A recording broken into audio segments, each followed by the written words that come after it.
Координаційної ради, поважані представники Об'єднаного переходного кабінету, глядачі нашої трансляції. Сьогодні у нас починаються слухання Об'єднаного переходного кабінету Координаційної ради. Гэта вельмі важная падзея, якая сведчыць пра тое, што дэмакратычныя сілы Беларусі выбудавалі інстытуцыйныя адносіны паміж сабой, якія базуюцца на празрыстасці, справаздачнасці і адказнасці. І ў межах пратаколу ўзаемадзеяння паміж структурамі, які быў прыняты на мінулай канферэнцыі Новай Беларусі у 2024 годзе, было зафіксавана штогодная справаздача Аб'яднанага пераходнага кабінета перад Координаційнай радай. І сёння напярэдадні канферэнцыі Новай Беларусі адбудуцца слуханні двухдзённыя сёння і заўтра. По парадку дня мы сёння слухаем выконваючага абавязкі прадстаўніка па нацыянальнаму адраджэнні Павла Баркоўскага. Добрый дзень. Таксама сёння адбудуцца слуханні Вадзіма Кабунчука, прадстаўніка па нацыянальнай бяспецы і абароне, і гаспадара Владзіміра Астапенкі, прадстаўніка па еўрапейскім супрацоўніцтве і міжнародных справах. І для того, каб таксама хацеў бы падзякаваць пляцоўкі, якая дала нам магчымасць правесці вось гэтае мерапрыемства, і можа некалькі словаў дырэктара пляцоўкі. Калі ласка. Dzień dobry. Szanowni Państwo, bardzo serdecznie witam w Centrum Myśli Jana Pawła II. Jesteśmy instytucją samorządową Miasta Stołecznego Warszawy. Kiedy Natalia przyszła do nas z tą propozycją, żeby wysłuchania publiczne odbyły się u nas, przyjęliśmy to oczywiście jako wielki zaszczyt. I przede wszystkim życzę Państwu dzisiaj zarówno dobrej rozmowy, tego wysłuchania, dialogu, ale przede wszystkim życzę Państwu, żeby te przemiany demokratyczne zaistniały, a widząc też takie jaskółki, jak na przykład zwolnienie z więzienia, jak negocjacje między właśnie Kellogiem a kwestią reżimu białoruskiego, życzę Państwu, żebyście Państwo naprawdę z taką satysfakcją zobaczyli, że ta dzisiejsza praca, rozmowy, ale cały trud, który Państwo wnosicie, że przynosi efekty i tej wolności z całego serca Państwu życzę, życząc dobrych obrad. Gdybyście czegoś Państwo potrzebowali, wiem, że okna są zasłonięte w sposób świadomy, ale gdybyście Państwo potrzebowali gdzie indziej otworzyć, wyjść czy coś takiego, bardzo prosimy dać znać, w sensie czujcie się jak u siebie w domu. Ostatnia rzecz, też tak wolę poinformować, że oczywiście z przyczyn też takich bezpieczeństwa i Państwa komfortu pod siedzibą stoi radiowóz policji, który jest poinformowany też o wydarzeniu, które ma miejsce. Gdyby coś się działo, też bardzo prosimy nie próbować niczego na własną rękę, tylko od razu informować i organizatorów i odpowiednie służby. Wszystkiego dobrego. Dziękuję bardzo. Dziękuję bardzo. І пераходзім непасрэдна да працэдуры слуханняў. Перад тым, як мы непасрэдна запросім да выступу Павла Баркоўскага, мы згодна з рэгламентам і палажэннем аб слуханнях правялі жераб'ёўку, праводзім яе онлайн-жераб'ёўку по пытанні, якія фракцыі, у якім парадку могуць задаваць пытанні прадстаўнікам Аб'яднанага пераходнага кабінета. Так, добрый дзень усім. Я спачатку пераклічка, так, ці нікога я не забылася. Блок «Воля», «Еўравыбар», каманда «Латушкі рук за свабоду», «Моладзевы наступ», «Незалежныя беларусы», фракцыя «Беларусы», «Хопіць баяцца». Все? Падаецца ўсе. Перамешваю. Першым будзе блок «Воля», потым «Хопіць баяцца», потым «Еўравыбар», потым фракцыя «Беларусы», потым «Незалежныя беларусы», потым каманда «Латушкі рук за свабоду», апошняя «Моладзевы наступ». Дякую. Вось так распрадзяліліся парадак задавання пытанняў і непасрэдна прапаноўваю пераходзіць да парадку дня і запрашаю да выступу выконваючага абавязкі прадстаўніка па нацыянальнаму адраджэнні Аб'яднанага пераходнага кабінета Павла Баркоўскага. Павел, калі ласка.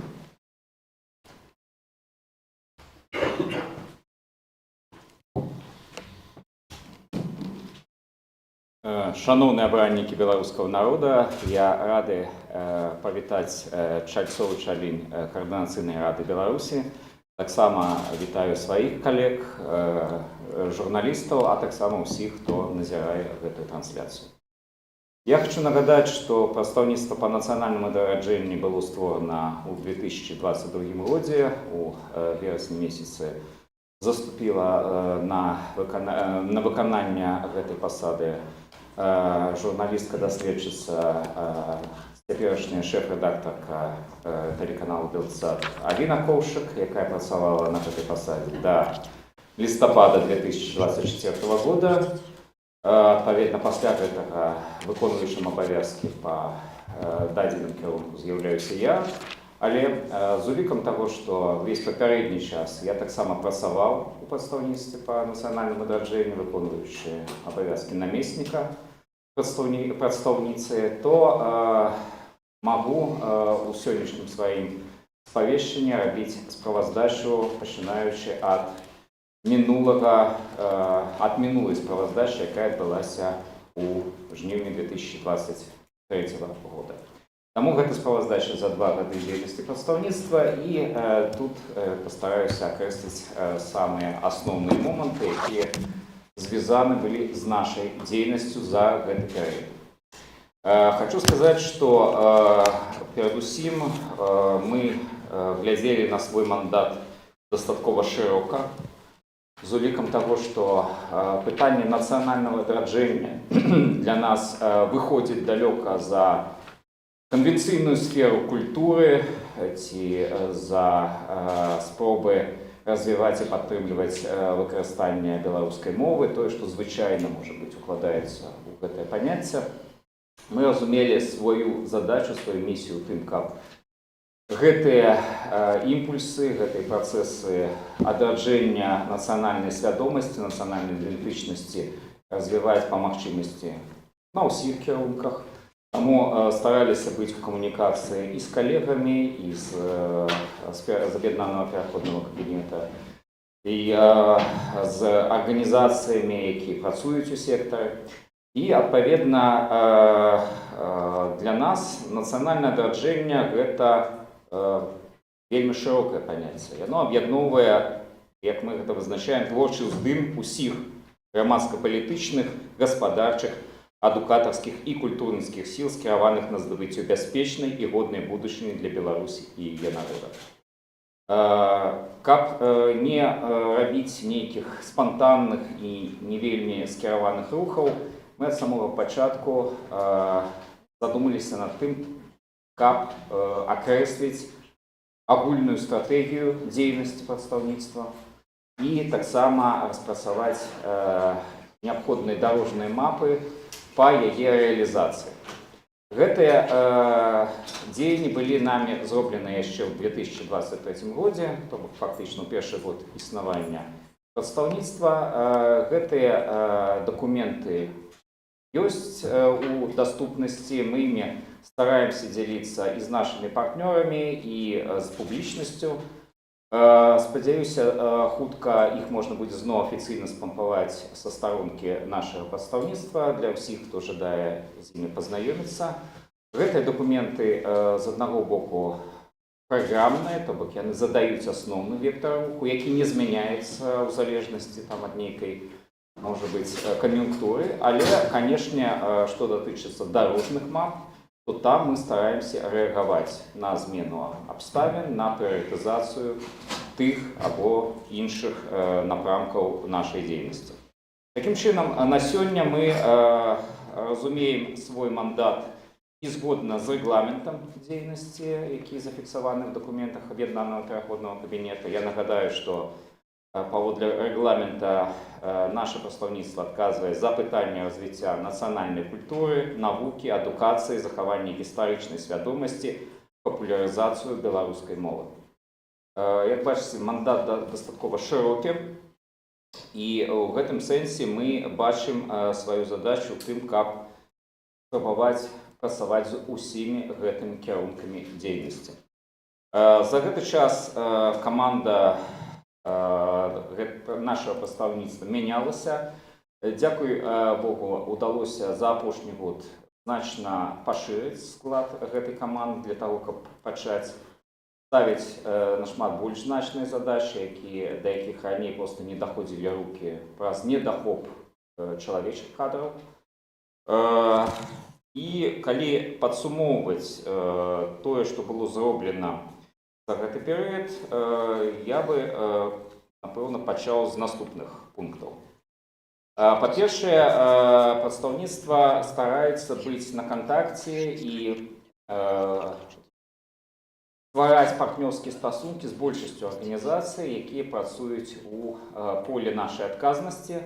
Таму мы стараемся даносіць інфармацыю пра сваю дзейнасць, стараемся уступаць у нейкія сумесныя праекты і ініцыятывы. І ў гэтым сэнсе мы супрацоўнічаем з усімі арганізацыямі дэмакратычных сіл, як на ўзроўні офіса Святланы Ціхановскай, так і з Каардынацыйнай рады адпаведнымі камісіямі. Таксама з тымі арганізацыямі, якія працуюць у поле культуры, адукацыі, навукі, публічнай гісторыі.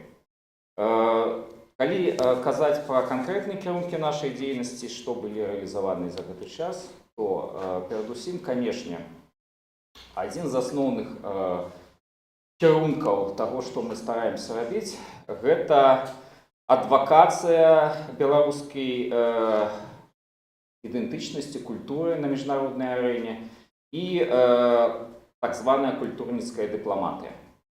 Гэта важныя кірункі, таму што вельмі часта беларуская культура не трапляе у першыя прыярытэты дзейнасці і не заўсёды разглядаецца на міжнародным узроўні як нешта адмыслова важнае.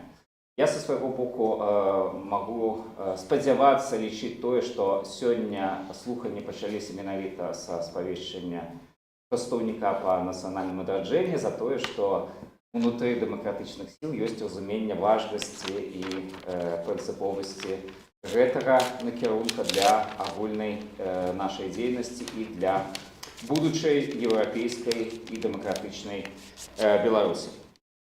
Калі казаць канкрэтней, то, канешне, для нас міжнародная дзейнасць і культурная дыпламатыя звадзілася да пастаянных перыядычных сустрэч на ўзроўні нацыянальных урадаў, органаў улады такіх краін, як Польша, Літва, там, дзе перадусім знаходзіцца вялікая колькасць беларусаў, там, дзе беларусы у прыватнасці выбіраюць першае месца для навучання за мяжой, там, дзе дзейнічаюць многія беларускія арганізацыі культуры і навукі.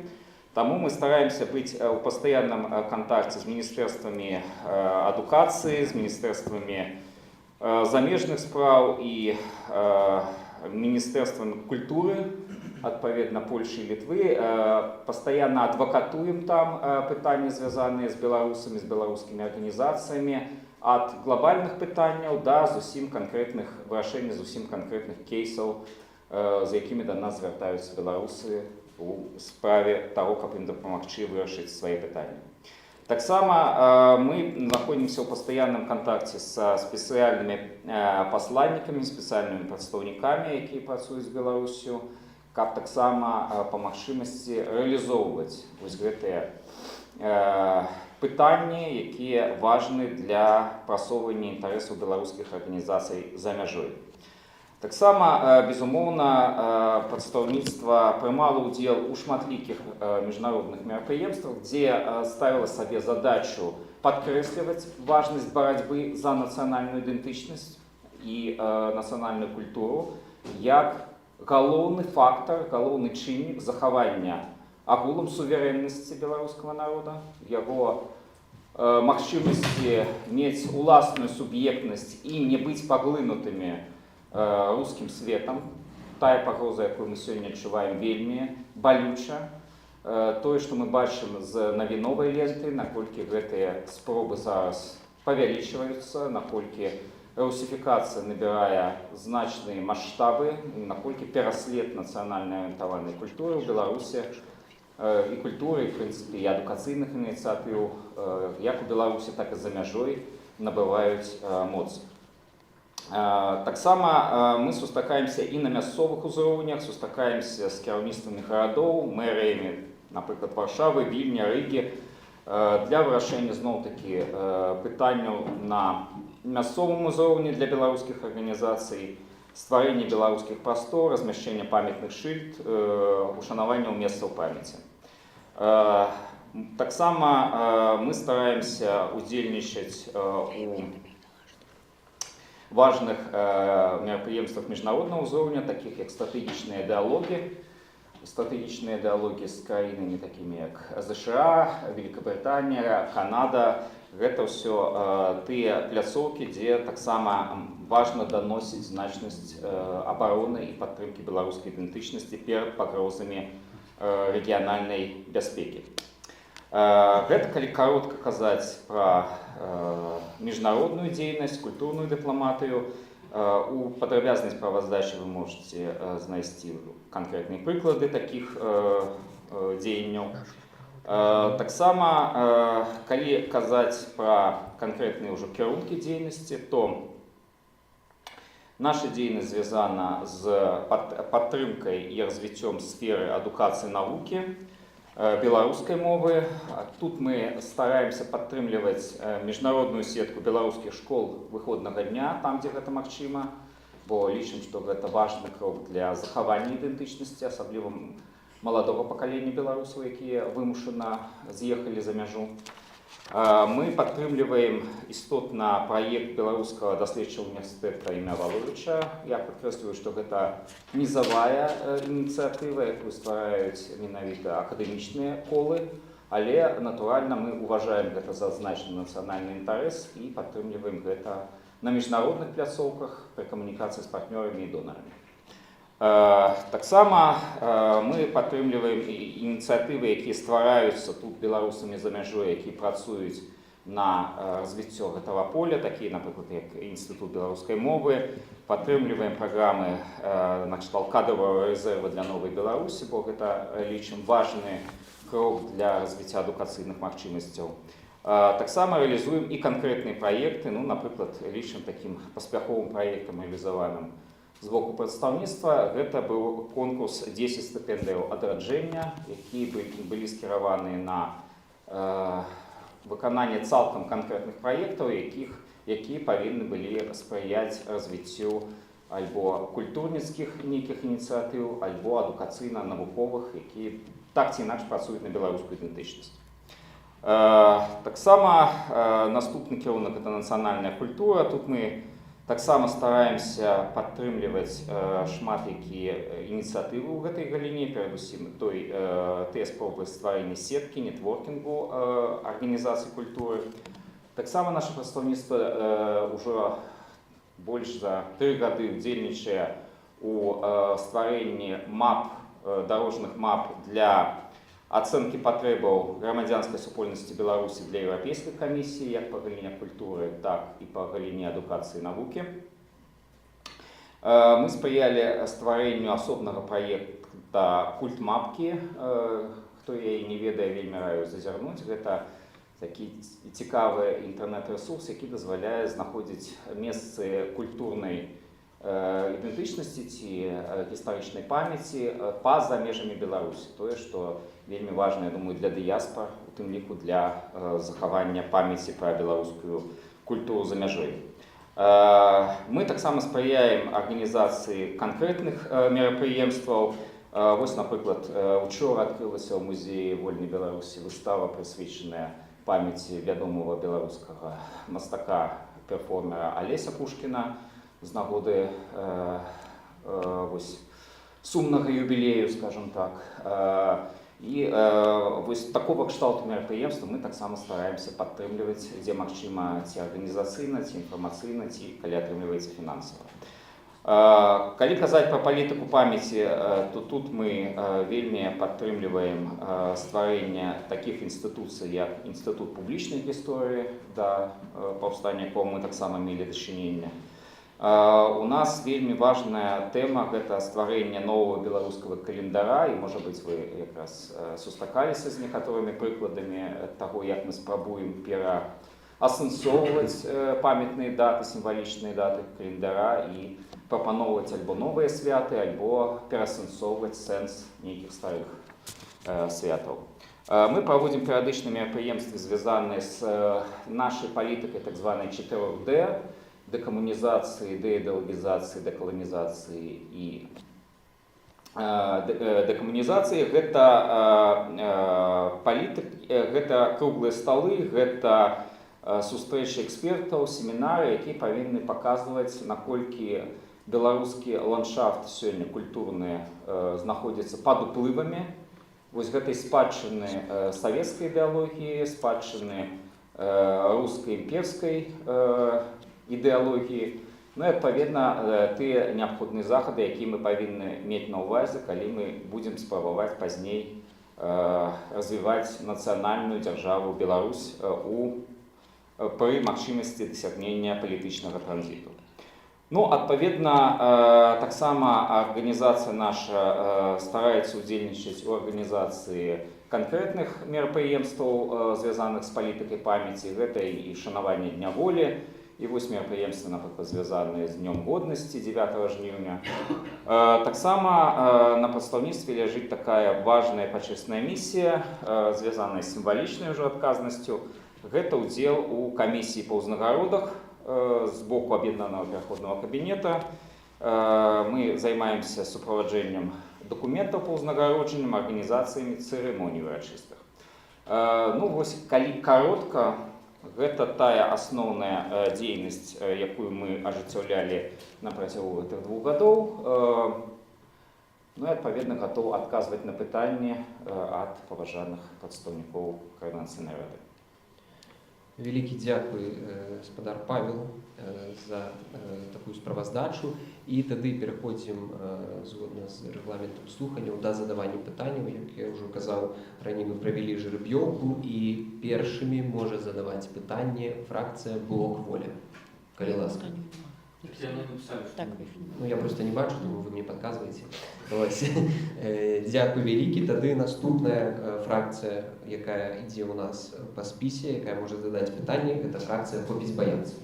У меня питання нема, але коли у гості ближче за 2, то я можу це право передати якомусь іншій фракції. Добре, дякую. У нас Александр Лука. все ж таки «Блок воля» вирішив задати питання, тому калі ласка. Стой, хвилинку.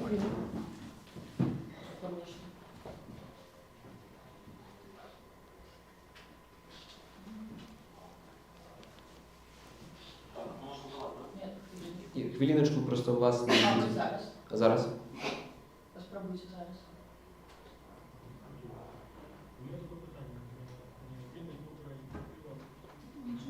Не може бути. А де ти? На столі. Зараз, хвилинку. Ага. Так, Можна. можете задавати. Так. Можна? Вельми добра ініціатива по захованню і відкриттю білоруського мовних школ у країнах, в яких ми вимушено знаходимося. Я таким чином спіткався з функціонуванням білоруської школи в Україні і прийшов бачити такі моменти, часто негативні, что важно не только заховать белорусскую школу, а и сделать так, чтобы они оставались крыницей белорусской мовы, культуры. Потому что зачастую там размовляют по-российски наставники, не володуют белорусской мовой. Так само вельми актуально вирішують питання розпрацовки белорусских подручників. Головним посилом питання такі, ось пожадання, скажімо так, як гэта белорусская мовная школа, у них вивчала тільки мова білоруська і мова країни знаходження, тому Литві литовська, Польща польська. Бо часто буває таке, що є зміна поняттів і некоторі батьки використовують її як рускомовну альтернативу рускомовну школу. Дякую. Який у нас регламент? Одразу? Так. Дзякую за пытанне. Я разумею, адкуль яно паўстала. Сапраўды, калі казаць пра адзіную фактычна афіцыйную беларускую школу за межамі Беларусі, беларуская гімназія імя Скарыны у Вільні, то яна фактычна, хаця і з'яўляецца такім адзіным флагманскім праектам за мяжой, яна валодае всімі тымі ж праблемамі, якімі валодаюць все беларускамоўныя школы нават у Беларусі. Я могу сказаць, што там таксама я сустракаўся менавіта з такімі стаўленнем, калі навучальны працэс большага стараюцца весці па-беларуску, але, напрыклад, у камунікацыі паміж заняткамі вельмі часта гучыць руская мова, таму што проста і самі выкладчыкі не вельмі, можа, добра камунікуюць па-беларуску дома. Ну і самі школьнікі не вельмі зацікаўленыя. Канешне, цяжка на гэта ўплываць сістэматычна. Мы стараемся быць на камунікацыі і з бацькоўскімі камітэтамі, якія якраз зацікаўлены у тым, каб беларуская мова там была не намінальная, а рэальная. Мы стараемся гэта рабіць, але трэба ўлічваць, што тут трэба разводзіць два кірункі. Ёсць беларускія школы, якія створаны урадамі канкрэтных краін, вось там як ліцэй беларускі з дадатковай беларускай мовы навучання ў Гайнулкі ў Польшы, альбо вось школа, якая існуе ў Вільні, альбо вось была школа ў Рызе, якую, на жаль, прычынілі улады праз свае палітычныя рэзоны. І тут, скажем так, мы маем толькі абмежаваную магчымасць уплываць на іх палітыку, хаця і стараемся гэта рабіць. Іншая справа, што мы спрыяем вельмі пашырэнню такіх нефармальных адукацыйных ініцыятыў, як школы выходнага дня. Гэта дабравольныя аб'яднанні настаўнікаў, якія праводзяць заняткі з беларускімі дзецьмі, даюць там веды пра датычнай беларускай культуры, беларускай ідэнтычнасці, беларускай мовы. І вось там якраз заняткі цалкам адбываюцца па-беларуску, і камунікацыя паміж заняткамі таксама пераважна адбываецца па-беларуску, што спрыяе ўцягванню нават рускамоўных ад пачатку дзяцей з рускамоўных сем'яў у гэты беларускі кантэкст. І вось для нас гэта вельмі важна, што гэта крыніца, як не згубіць сваю ідэнтычнасць нават у вельмі складаных умовах эміграцыі. Дзякую вялікі за адказ. І тады наступная у нас по парадку фракцыя, якая можа задаць пытанне, гэта фракцыя «Еўрапейскі выбар». Калі ёсць пытанні да гаспадара Паўла Баркоўскага, калі ласка.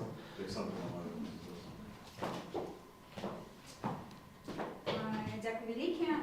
Так, першае пытанне было, вы згадалі пра супрацьстаянне рускаму свету. Ці можаце згадаць канкрэтныя прыклады, што канкрэтна ў гэтым накірунку робіцца?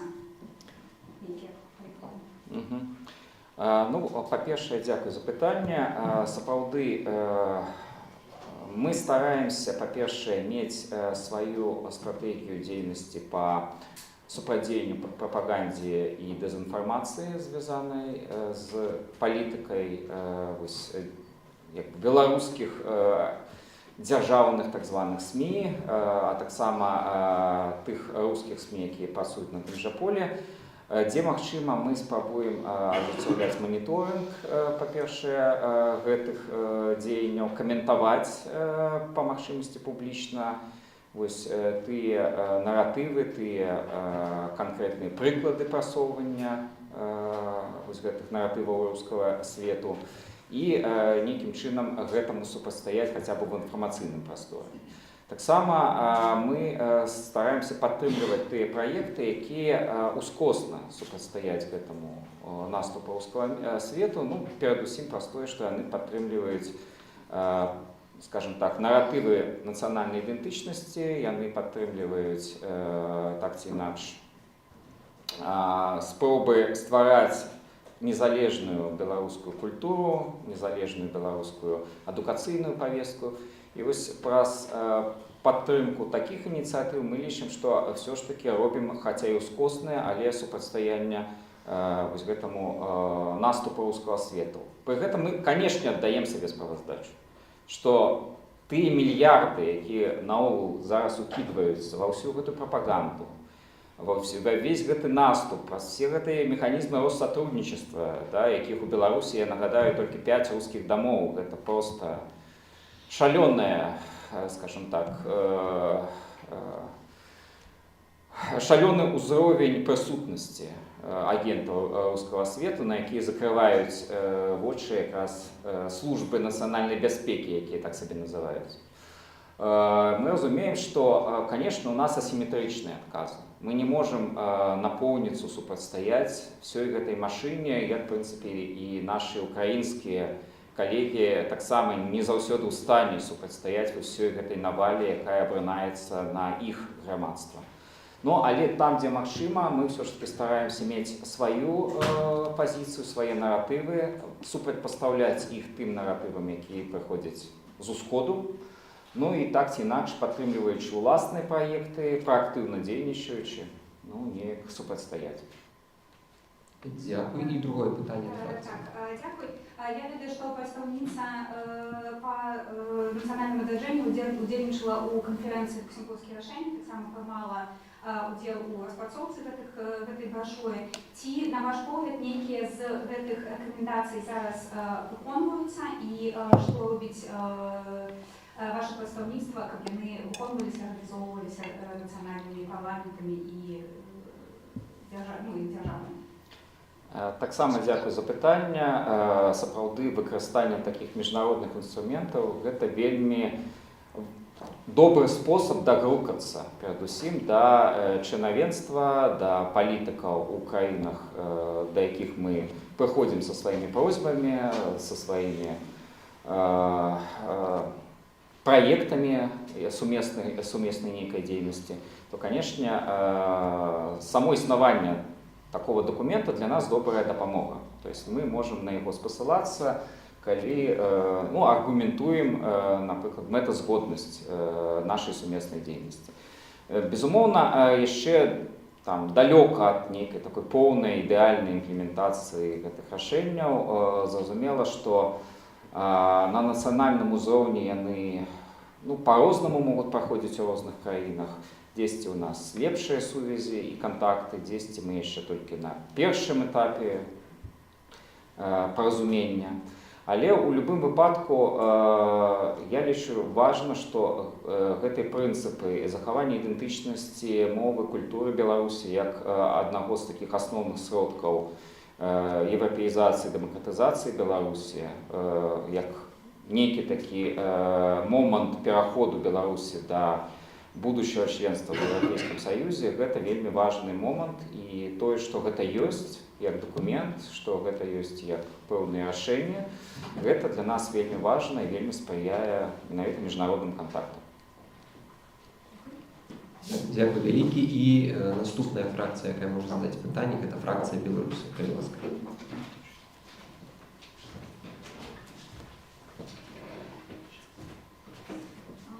На самом деле у меня накопилось много вопросов, поскольку я непосредственно в сфере образования вместе с вами сотрудничаю. Приблизительно вопросов 20. Но возможности все их задать у меня на сегодняшний день нет, поэтому я задам вопросы, связанные непосредственно с управлением. Скажите, пожалуйста, какие цели, стратегические задачи перед вашим представительством ставил непосредственно руководитель Объединенного переходного кабинета? Пытанне гістарычнае, так разумею? Конкретно, если можно, эти цели конкретно озвучить. Раз-два.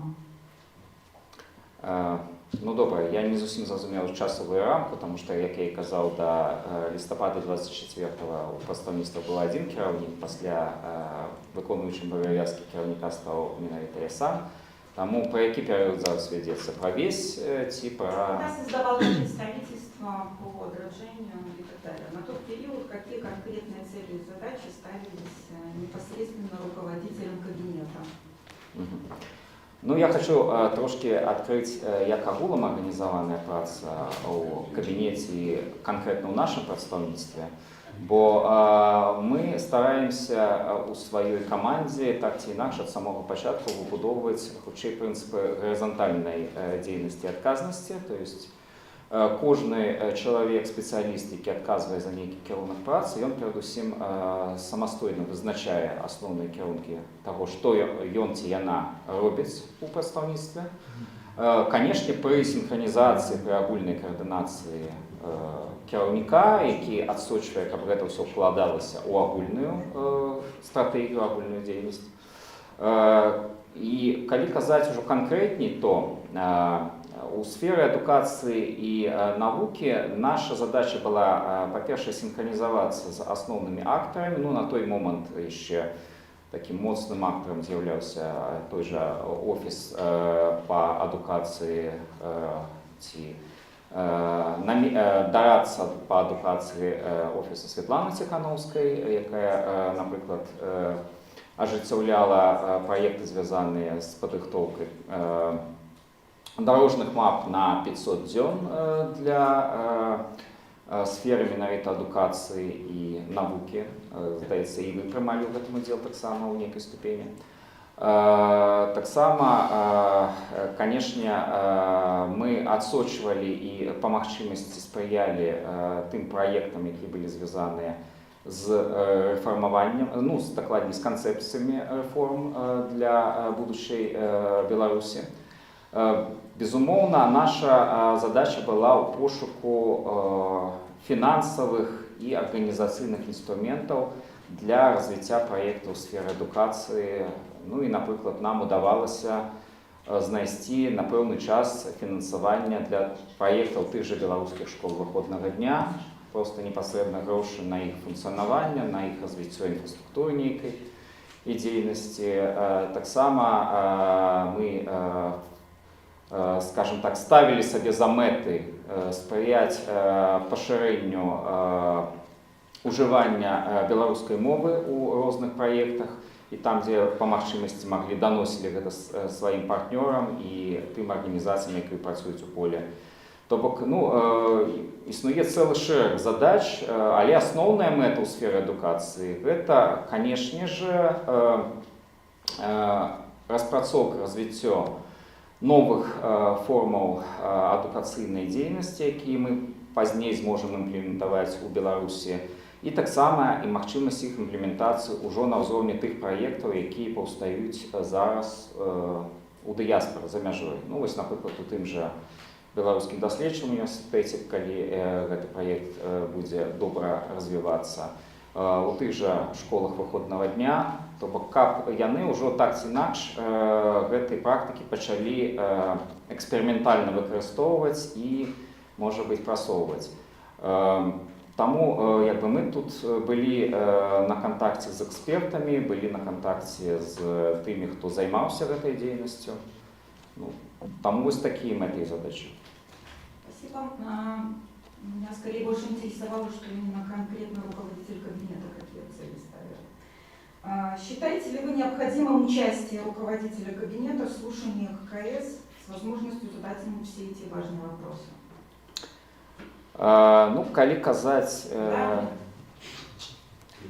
Калі казаць пра справаздачу менавіта кіраўніцы кабінета, то, наколькі я памятаю, з рэгламента яна павінна выступаць заўтра на паседжанні Координацыйнай рады. Я думаю, пры жаданні вы можаце задаць гэтае пытанне. З іншага боку, як я і казаў, з боку кіраўніцтва кабінета няма такой прамой, ведаеце, прамовы ручнога кіравання кожнай канкрэтнай адзінкай кабінета. То бок, гэта аб'яднаны пераходны кабінет. Гэта азначае, што там працуюць дастаткова аўтаномныя самастойныя суб'екты, якія маюць права вызначаць уласную палітыку, таму што ім давяраюць базава на ўзроўні кіраўніцтва. Кіраўніцтва ажыццяўляе агульную сінхранізацыю, то есть, каб гэтая дзейнасць была, скажем так, у адным кірунку і з аднымі глобальнымі мэтамі. Ужо канкрэтна ўбівацца ў тое, чым вы павінны займацца, даруйце, гэта ўжо такія лукашэнкаўскія, мне здаецца, практыкі, калі я вручную вам раскажу, як кіраваць калгасам ці як даіць карову. Спасибо. Дзякую вялікі. Наступная фракцыя, якая можа задаць пытанне, гэта фракцыя «Наша справа».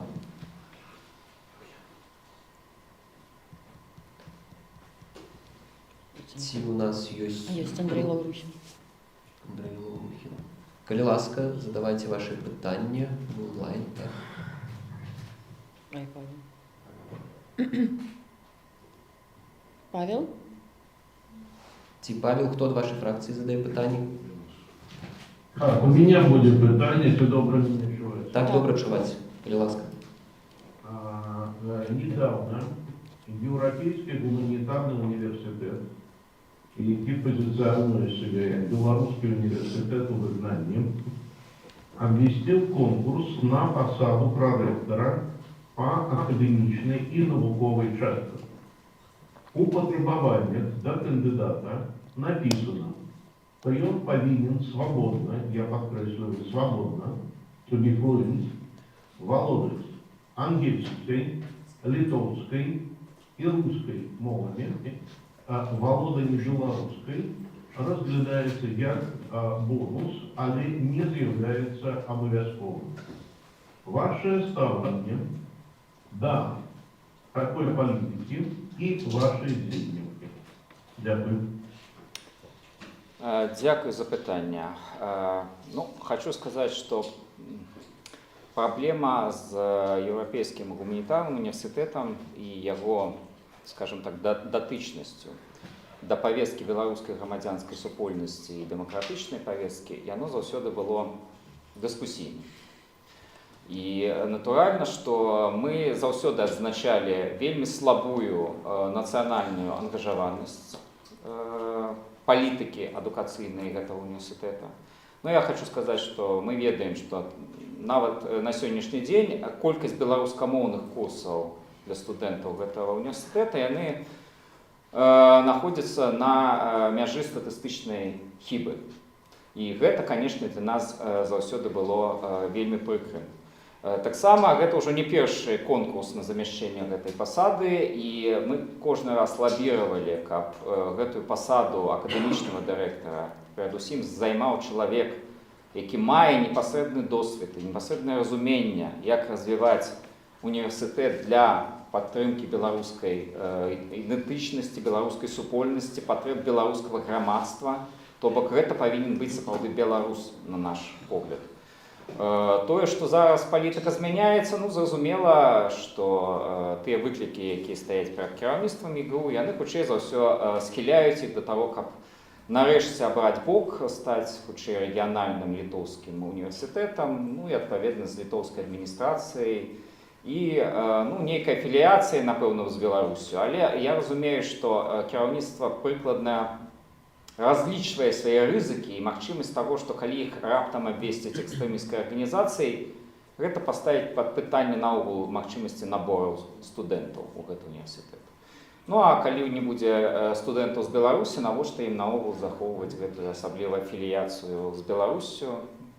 Напэўна, гэта прагматычна зразумела. Іншая справа, што, канешне, Еўрапейскі гуманітарны універсітэт падтрымліваецца за кошт сродак, якія вылучаюцца на беларускую грамадзянскую супольнасць, як праект менавіта звязаны з грамадзянскай супольнасцю. Але тут ужо сама грамадзянская супольнасць павінна перадусім рэагаваць, наколькі гэты праект адлюстроўвае ці не адлюстроўвае інтарэсы гэтай супольнасці. Наша пазіцыя такая, што, канешне, пры такім падыходзе гэта не вельмі, скажем так, пазіцыя універсітэта, які працуе на беларускую грамадзянскую супольнасць. Дзякуй вялікі. Другое пытанне ад фракцыі, калі ласка. Ці больш няма пытанняў? Гаспадар Павел. Ці чуваць нас? Господар Павел. Ось, мікрофон. Ці ёсць яшчэ? Гэта было адзінае пытанне. Дзякуй вялікі. І тады пераходзім да наступнай фракцыі, якая можа задаць пытанне. Гэта фракцыя Каманда Латушкі і Рух за свабоду. Ці ёсць пытанні? Вас дрэнна чуваць. Нешта з мікрофоном. Штосьці у вас з гукам, з мікрафонам.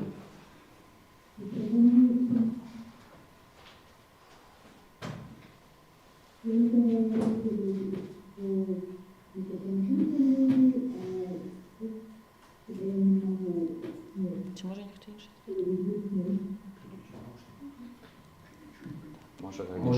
Може бути, ви відключите наушники, і тоді буде легше чувати, може, за їх яка проблема. Написать в чат.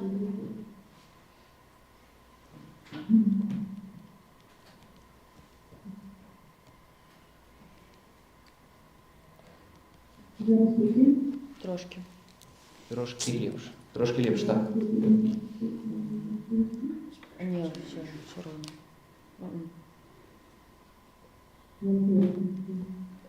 Можете тоді питання, може, у чат напишете, тоді я просто оглушу.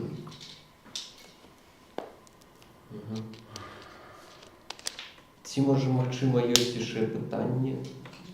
Ці нехто може... Покуль тоді, може бути, і напише питання, тоді дадим можливість задати питання наступної фракції, молодівому наступу. То до мене.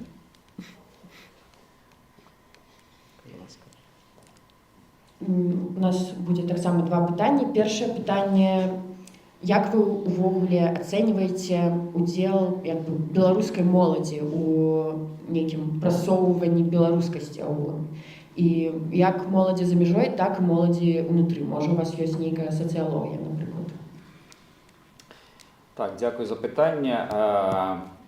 Ми сапраўды вельмі высока ацэньваем неабходнасць працы з моладдзю, бо сёння відавочна і рэжым укладае шмат высілкаў у тое, каб на ўзроўні школ, універсітэтаў індактрынаваць гэту моладзь, зрабіць яе такой больш лаяльнай, больш сервільнай у дачыненні да дзяржавы. І, конечно, мы захапляемся дзейнасцю тых моладзевых беларускіх арганізацый, якія супрацьстаяць гэтаму, спрабуюць даносіць да моладзі альтэрнатыўную візію, спрабуюць канкрэтныя праекты ладзіць і па моладзеваму лідарству, і па адукацыйных праектах, і па іншых ініцыятывах. І, конечно, мы знаходзімся ў шчыльным кантакце і з прадстаўніцтвам па моладзевай палітыцы ў самім кабінеце. Ну і таксама стараемся дапамагаць у тых пытаннях, якія звязаны менавіта з, напрыклад, праблемамі студэнцтва. Тое, што звязана, напрыклад, з наборамі ў польскія універсітэты, якія кожны год нам нейкія падкідваюць новыя выклікі, з якімі даводзіцца змагацца. Але агулам я лічу, што дзейнасць арганізацый як па-за межамі Беларусі, так і асабліва ўнутры Беларусі, тыя, якія могуць захоўваць кантакт з моладдзю і якія могуць прасоўваць нашу павестку і дэмакратычную, і нацыянальную, гэта проста самае важнае, што сёння ёсць. Таму дзякую за працу і вас, і вашых арганізацый. Ну ладно. Другое пытанне звязана з інстытутам беларускай мовы. У вашай справаздачы было напісана, што вы спрыялі стварэнню гэтаму інстытута. На якой стадыі распрацоўкі, не ведаю, працы агулам гэты універсітэт, якімі зараз тэматыкамі даследаванняў ці ўвогуле якімі даследаваннямі займаецца гэты інстытут, і ці вы зараз датычныя да працы гэтага інстытута? Ну, калі пытанне канкрэтна пра інстытут беларускай мовы, то, як я казаў, мы старались спрыяць яго ўзнікненню, дапамагалі з правядзеннем устаноўчай канферэнцыі для паўставання гэтага інстытута, таксама спрыялі таму, каб ён набыў першасную інстытуцыйную фінансавую устойлівасць, але, натуральна, мы не ўмешваемся там нейкім ручным выглядзе ў дзейнасць гэтага інстытута.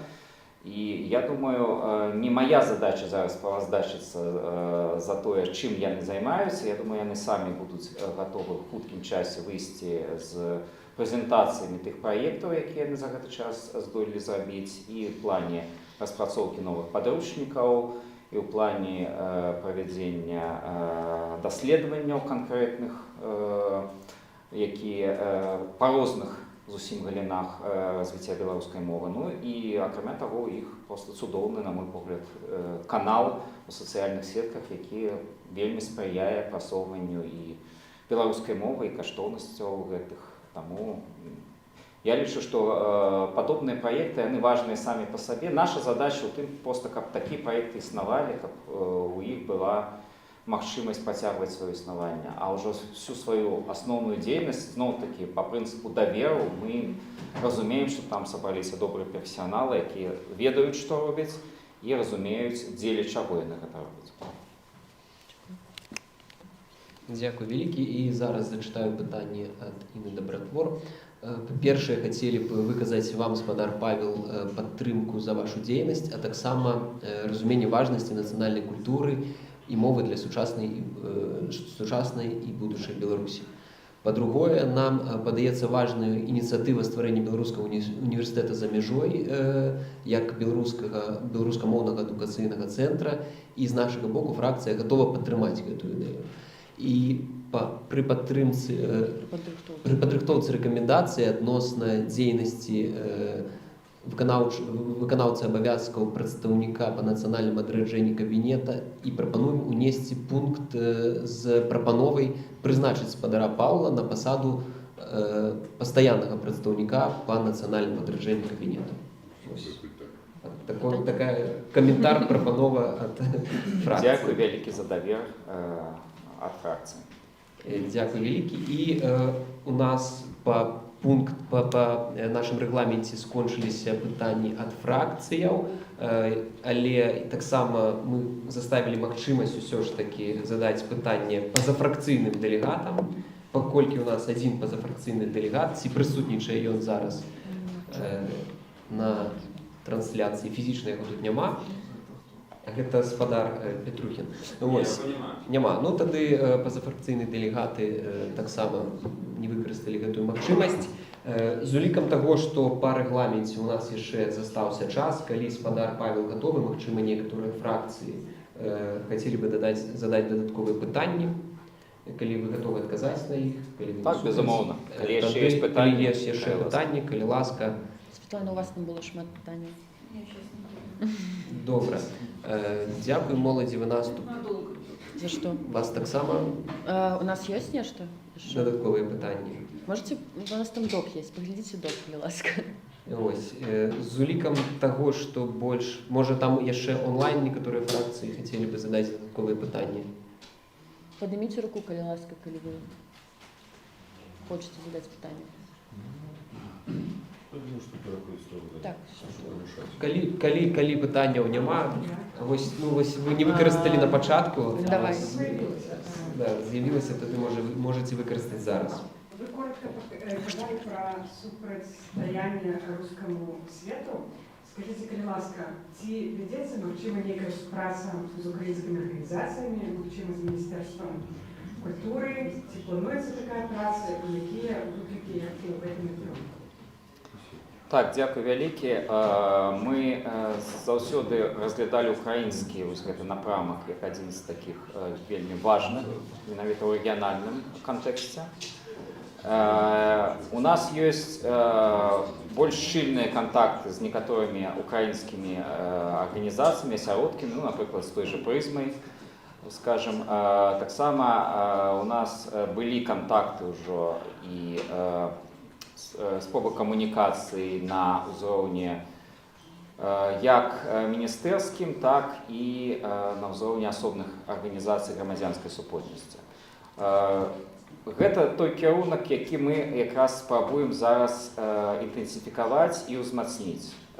Просто падзялюся трошкі планамі, што чакаецца, што восенню якраз будзе магчымасць, па-першае, прадстаўлення беларускай тэмы, беларускай культуры ў межах адэскага кінафестывалю, і там будзе пэўная дыскусія, пэўны круглы стол звязаны з гэтым.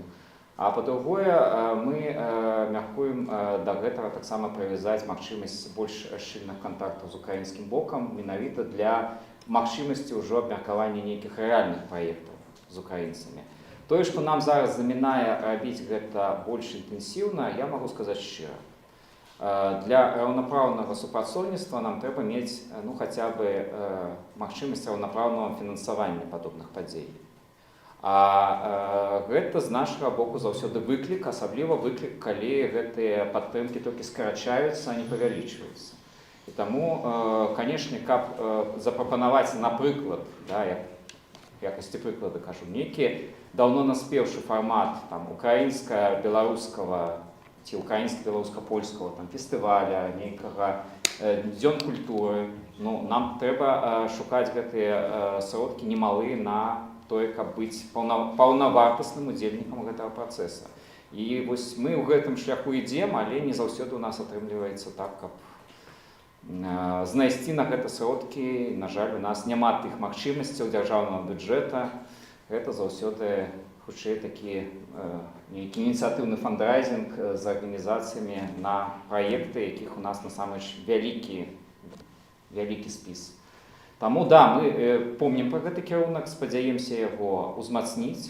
І гэта цяпер лепш рабіць, бо, мне здаецца, ўжо трохі стаўлення украінскага боку да беларусаў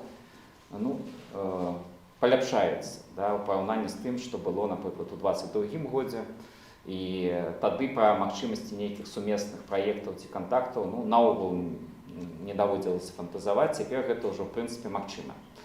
Таму, так, рухаемся ў гэтым кірунку. Дзякуй вялікі, спадар Павел. Калі пытанняў больш няма, тады, можа, некаторыя заключнае слова вам і будзем пераходзіць да слуханняў наступнага прадстаўніка. Так, шановныя калегі, дзякуй вялікі за тое, што ў межах гэтай працэдуры вы заслухалі маю справаздачу, таксама задавалі пытанні важныя для дзейнасці па кірунку нацыянальнага адраджэння. Я думаю, яшчэ будуць і пэўныя рэкамендацыі, канешне, якія будуць з боку Коордынацыйнай рады высунутыя на тое, каб мы гэта падумалі і паспрабавалі рэалізоўваць у будучыні. Там не было зададзена пытання пра нашы будучыя планы, па сутнасці, да, ну так ускосна толькі. Я толькі хочу падкрэсліць, што у нас гэта дзейнасць, в прынцыпе, дастаткова празрыстая, таму што ёсць вось гэтыя стратэгіі, ёсць дарожныя мапы, і мы стараемся, в прынцыпе, імі кіравацца ў большасці сваіх планаў. Плюс у нас, як я і казаў, зараз знайшлася магчымасць павялічыць штат супрацоўнікаў, і мы будзем больш інтэнсіўна займацца рэалізацыяй гэтых планаў, ствараем больш канкрэтныя стратэгічныя планы па развіццю культуры, адукацыі, і думаю, гэтыя планы таксама мы зможам зрабіць дастаткова публічнымі, каб да іх можна было звяртацца, ну і разумець, чым мы займаемся па прынцыпу празрыстай справаздачнасці. Дзякуй вялікі, спадар Павел. Дзякуй вялікі. І я думаю, што мы маглі бы пераходзіць да слухання наступнага прадстаўніка, але з улікам таго, што ў нас дастаткова няшмат тут зараз кіслароду, можа трохі невялікі перапынак, каб людзі маглі падышаць паветрам. Я думаю, 15-хвілінны перапынак і будзем запрашаць.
Порошенко в 16 и в 30. Что, можно запускать трансляцию? Мы запускаем. Уважаемые коллеги, пропоную переходить до другого пункту порядку дня. Слухання представника по обороні національної безпеки Об'єднаного переходного кабінету Вадима Кабушка. Вадим Кайлас. Добрий день, шановні собри Координаційної ради, шановні гості і преса. Я, напевно, буду трошки менш займу часу по регламенту, як відрознення представника по культурі, так як тема, скажем, трохи чутлива і більш можу відказати, більш часу буде на відкази на питання. Коротко про працу в об'єднаному кабінеті, коли я заступив на посаду. Це був жнивень 24-го года. Я змінив на этой посаді господаря Валерія Сахащика. Наприкінці жнивня мене затвердили про Координаційну раду і керівницю кабінету Світлану Тихановську. Моя діяльність на посаді представника по обороні життєвляла згодно стратегії Об'єднаного переходного кабінету по обновленню конституційного ладу в Республіці Білорусь, а в даних сучасних умовах і в сучасному контексті ми можемо говорити про діяння, скеровані на деокупацію Білорусі. Тому що, на жаль, ми маємо зараз справу вже як з режимом внутрішньої окупації, так і з путінськими військами і планами Російської Федерації по перетворенню Білорусь в військовий плацдарм для ескалації в регіоні. В рамках цієї стратегії реалізовувалось шерах тактичних кроків. В першу чергу це кроки на підтримку білоруських доброохотників, які воюють в Україні, в приватності полк Калиновського. Я склав свій, скажімо так, мандат доброохотника у червні 24 года. Був дійсним доброохотником з часов антитеррористичної операції 2015 года і пройшов шерах етапів, які були зв'язані з доброохотницьким рухом, в тим ліку білоруським доброохотницьким рухом в Україні. Спочатку це була тактична група «Білорусь», яка з певними періодами ротації присутничала на лінії фронту до 2017 року. А потім наша попередня праця, наші напрацовки і знайомства в Україні допомогли створити вельми хутко вже білоруське підрозділення з початку повномасштабного вторгнення. З моменту утворення кабінету в 2022 році до полка були пропанови, як представник полка увійшов в об'єднаний переходний кабінет. Я лічив це так само необхідним, тому що коли ми замикаємося тільки на військовій сфері, то ми обмежовуємо себе в комунікаціях, в контактах на громадському і політичному рівні. Ну, тоді консенсусно було прийнято рішення керівництвом, що представника полка Калиновського не буде в кабінеті.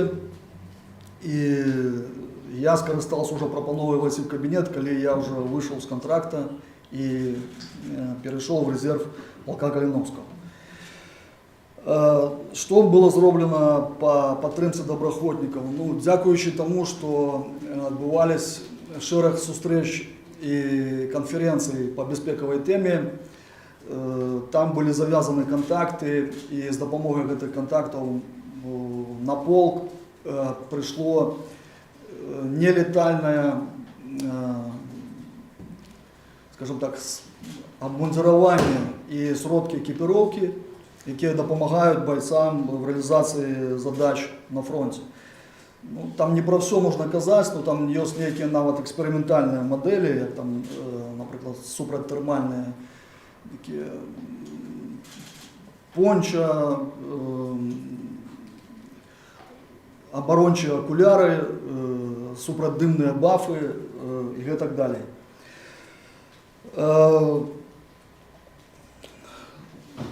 Наступныя крокі гэта была падрыхтоўка дакументаў в рамках кабінета на выпадак эскалацыі і адпаведна дзеянняў кабінета ў такіх надзвычайных умовах. Зараз гэтыя дакументы маюць гриф для службовага карыстання, таму як бы не магу раскрыць змест, але один документ называется протокол на выпадак эскалацыі. І зараз готуецца яшчэ шэраг дакументаў, якія чальцы кабінета будуць азнаёмлены в ближайший час. Нами таксама было в координации с чальцами координацыйнай рады, комиссией по бяспецы, платформой Павла Лібера проведено социологічнае пытанне сярод беларускай дыаспоры, якое охапило каля 30 тысяч чалавек з пытаннем про магчымы удзел беларусаў в выпадку эскалацыі, ці гатовыя яны далучыцца да еўрапейскіх сілавых структур, каб стаць на абарону уласна краін, дзе яны пражываюць. Быў пэўны досвед, я лічу, у нас уже з'явілась уяўная карціна бачення, на якія прыкладна сілы і ресурсы мы можам разлічваць у выніку такіх, ну, скажем, сур'ёзных падзей. Таксама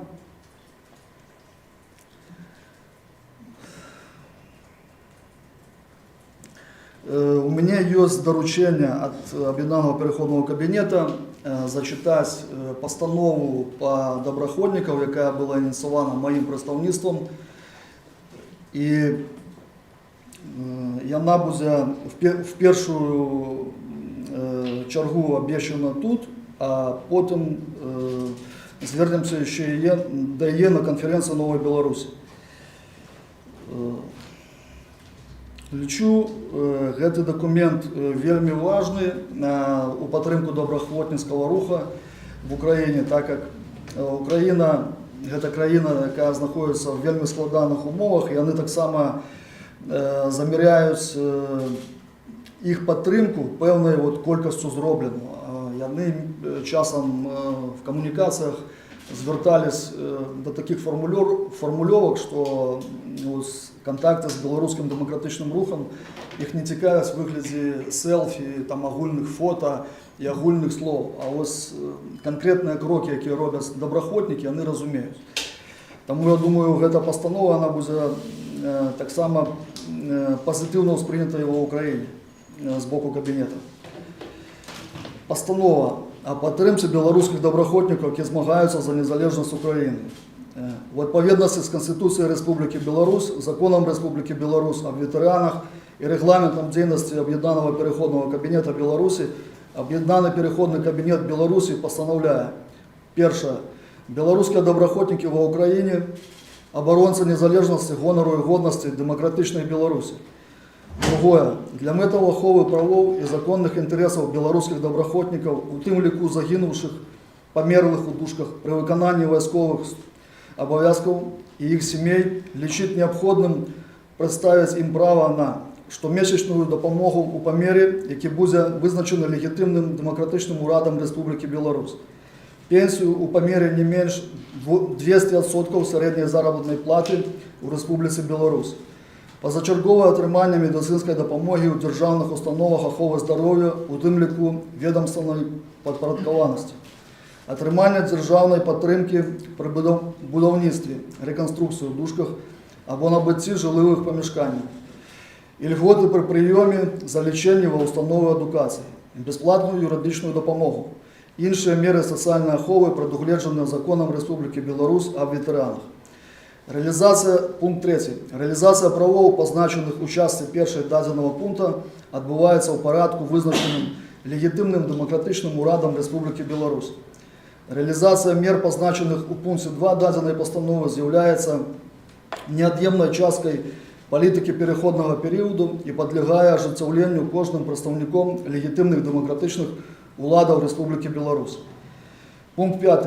Развіццё супрацоўніцтва з арганізацыямі грамадзянскай супольнасці, міжнароднымі партнёрамі і спецыялізаванымі фондамі, якія ўжо аказваюць або могуць аказваць падтрымку беларускім добраахвотнікам, з'яўляюцца адным з прыярытэтаў дзейнасці Аб'яднанага пераходнага кабінета Беларусі і ўключае ў тым ліку спрыянне рэалізацыі правоў і законных інтарэсаў беларускіх добраахвотнікаў і членаў іх сямей, распрацоўку і падтрымку інфармацыйных, гуманітарных і прававых ініцыятыў, координацию намаганняў по реабілітацыі, адаптацыі і ахове.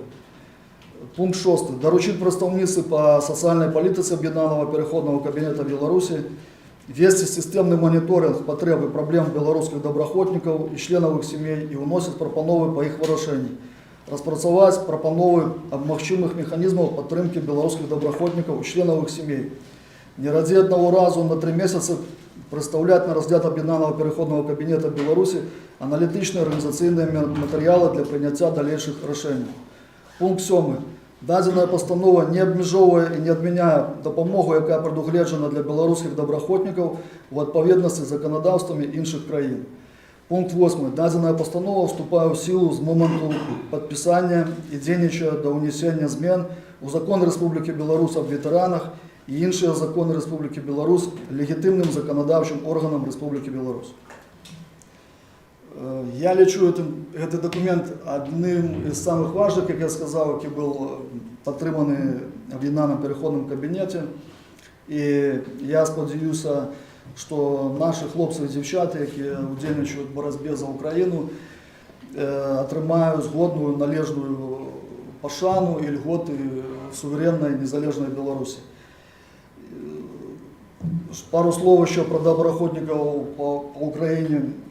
Дадам, что по индексу замера адносін, які было проведено социологическими институциями Украины, белорусские добраахвотнікі занимают первое место в градации наогул всего белорусского громадства, краины Беларусь и улад, официальных улад. Зразумела, что официальный лукашенковский режим, он находится на апошнім месте. Беларускія добраахвотнікі маюць індекс даверу на ўзроўні 90% сярод украінскага грамадства. І нам атрымалось супольнымі намаганнямі зрабіць тое, што калі было пачатак паўнамаштабнай агрэсіі і пэўныя неперасторги, я нават скажу, пэўная абструкцыя всего беларускага в Украине, там нават говорили про то, что можа там варта демонтаваць беларускія помнікі, в тым ліку там нашим Караткевичу, напрыклад, то дзейнасць полка Каліновскага, беларускіх добраахвотнікаў паспрыяла тому, что зараз імём Касуся Каліновскага названы каля 10 вуліц і сквераў в Украине, і некалькі вуліц названы іменамі наших загінуўшых хлопцаў. Тому я бы попросил зараз присутных почтить хвилиной мовчання пам'ять загинувших хлопців і дівчат у боротьбі за незалежність України і Білорусі.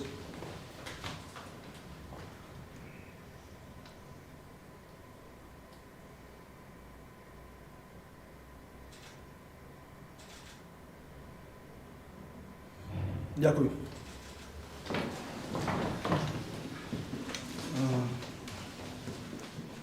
На гэтым моя короткая справаздача закончена. Я, напэўна, больш буду адпавядаць на пытанні, якія, спадзяюся, будуць.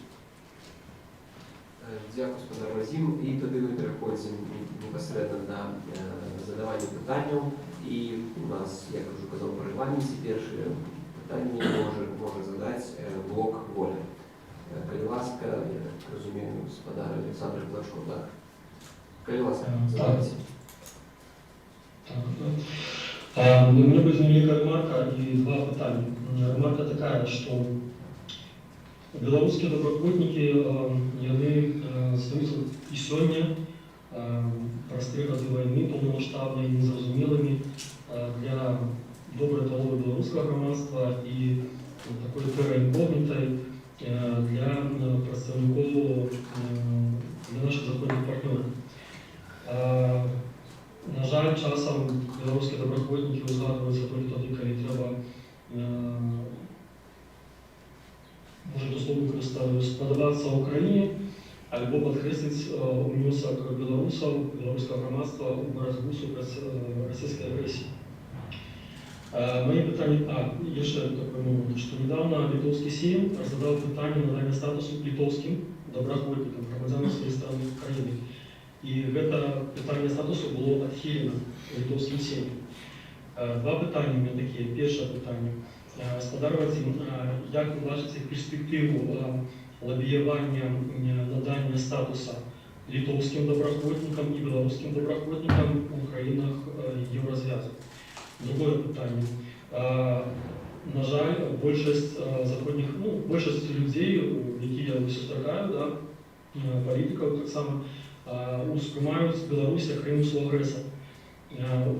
У сумі з цим питанням, як ви бачите потенціал реалізації проєкту створення білоруських військових підрозділів на території країн Єврозв'язку і тим чином зміну фокуса з того, що Білорусь – це країна, нація, народ свого агресора, на те, що це народ, який з'являється союзником сьогодні і потенційним союзником Європи завтра у випадку російської агресії. Дякую за запитання. У мене удокладнення на конт статусу. Я не зовсім зрозумів, про який статус йде говорка. Статус удільника бойових дій? У Литве разглядалось питание, я не памятаю, как это перекладается, щось на кшталт статус оборонця свободи, скажем так. І литовська держава відхилила, тобто для своїх громадян, тобто можна уявити, які відносини насамперед нестабільні, не однозначні відносини білоруських доброохотників, коли для своїх громадян немає виборної позиції однозначно. Я не буду комментовать деяния литовских законодавцев.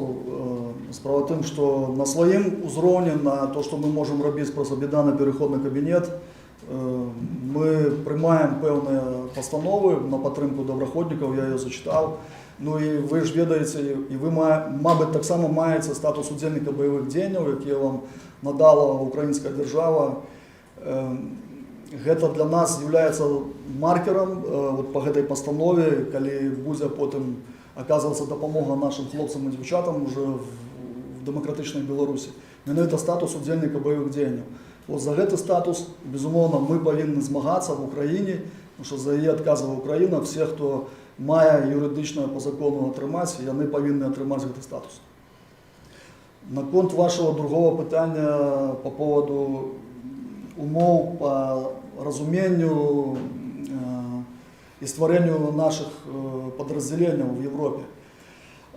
На нескольких форумах по безпеці я трохи по-іншому ставив питання. Я ставив питання про те, що європейці, улічуючи досвід України, повинні подумати про зміни, внесення змін законодавства по створенню іноземних легіонів, то, що зробила Україна, для того, щоб дозволити служити замежникам, прохождення замежної служби. Тому що в випадку ескалації, наприклад, агресії на одну з країн НАТО, ми розуміємо, так, ближайші наші сусіди, я впевнений, що приїдуть тисячі людей со всього світу, які будуть готові долучитися до супротиву.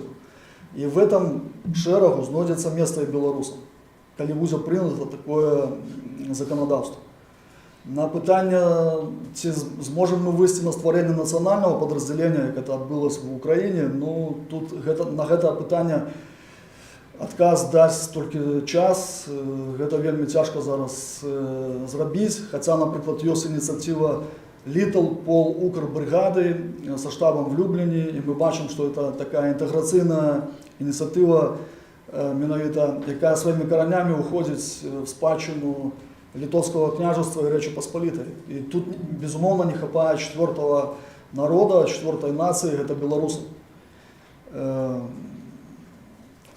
Трэба ўздымаць гэта пытанне. Я ўздымал его с раднікам міністра обороны, калі у нас была сустрэча в Польшы. Мы проговаривали гэты момент. Ну, мы ведаем осторожность палітыкаў еўрапейскіх, все, что тычыцца бяспекавай сферы, і асабліва беларускай. Тут з супольнымі намаганнямі трэба праз палітыка-дыпламатычныя намаганні мяняць іх стаўленне до нас. Дякую вялікі. І наступнае пытанне ад фракцыі «Хопіць баяцца». Вы шмат казалі пра падтрымку добраахвотнікаў. У украінскім заканадаўстве ёсць норма, што сем'ям загінулым падчас баявых дзеянняў выплачваецца вялікая грашовая дапамога, наколькі я памятаю, 25 мільёнаў гривень. Але гэта норма не распаўсюджваецца на грамадзян Беларусі. У сувязі з гэтым у мяне пытанне, ці ёсць нейкая падтрымка для сямей загінулых з боку украінскай дзяржавы, ці вядзецца нейкая праца ў гэтым накірунку, каб такая падтрымка была, і ці ёсць нейкія меры падтрымкі сярод беларускай грамадзянскай супольнасці для такіх сямей? Раней в полку Калиновского была такая традиция сбора резервного фонда своего власного, який шел одразу на підтримку сімей в таких випадках і на підтримку поранених бойців. Одразу некая, да, это не такая значная лічба, яку ви називали, згодно українському законодавству, вона, до речі, трошки менше, там не 25 мільйонів, там менше. І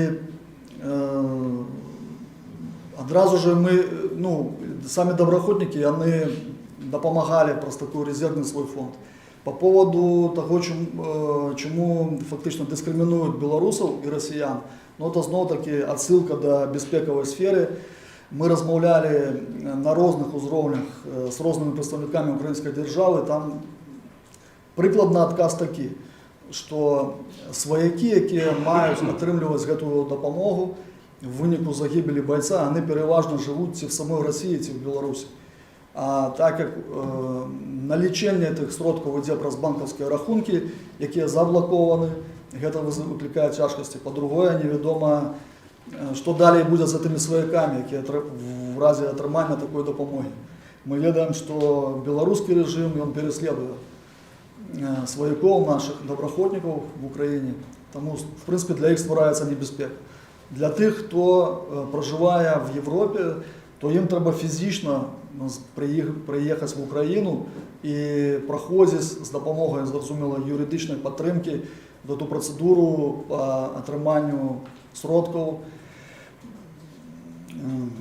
Наскільки я ведаю, у нас отримали тільки сім'ї тих хлопців, які мали українське громадянство. Це все, звісно, складане питання для нас, і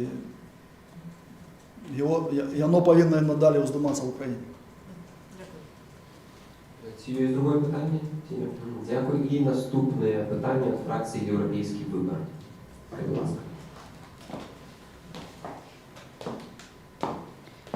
Дякую велике за справаздачу. У мене таке питання. Яку роль, на ваш погляд, може адыграць дэмакратычная Беларусь у архітэктуры еўрапейскай бяспекі у доўгатэрміновай перспектыве? І што еўрапейскія краіны ўжо сёння могуць зрабіць, каб да гэтага падрыхтавацца? Да, дякую за запитання. Ми, коли глядимо на мапу Білорусі, бачимо, що наша межа з усходнім сусідом, з Росією, вона складає біля 1300 кілометрів. А агульні наші межі з Україною і країнами Єврозв'язу в 2 рази більше. Так ось з військової і економічної кропки гледження нашмат простіше забезпечити безпекове питання в регіоні, врешті-решт зробивши так, що в Білорусі запанує демократичний уряд, і ми відновимо незалежність і, скажімо так, це агульне стремлення агресивних дій Російської Федерації, воно буде відбуватися по усходніх кордонах Білорусі. В этом плане вот, ну, наш месседж, скажем так, европейцам, это большая подтримка белорусских громадянских инициатив, белорусских незалежных демократичных институций и белорусских, можем сказать, пока что парамилитарных формаций, потому что могут быть разные сценарии по обновлению конституционного ладу в Беларуси. Я больше склоняюсь до того, что навряд ли все закончится не гвалтованным чином, потому что, на жаль, за спиною Лукашенки стоїть путінський режим, який має свої стратегічні плани в регіоні. Тому військовці завжди рихтуються до горшого сценарію.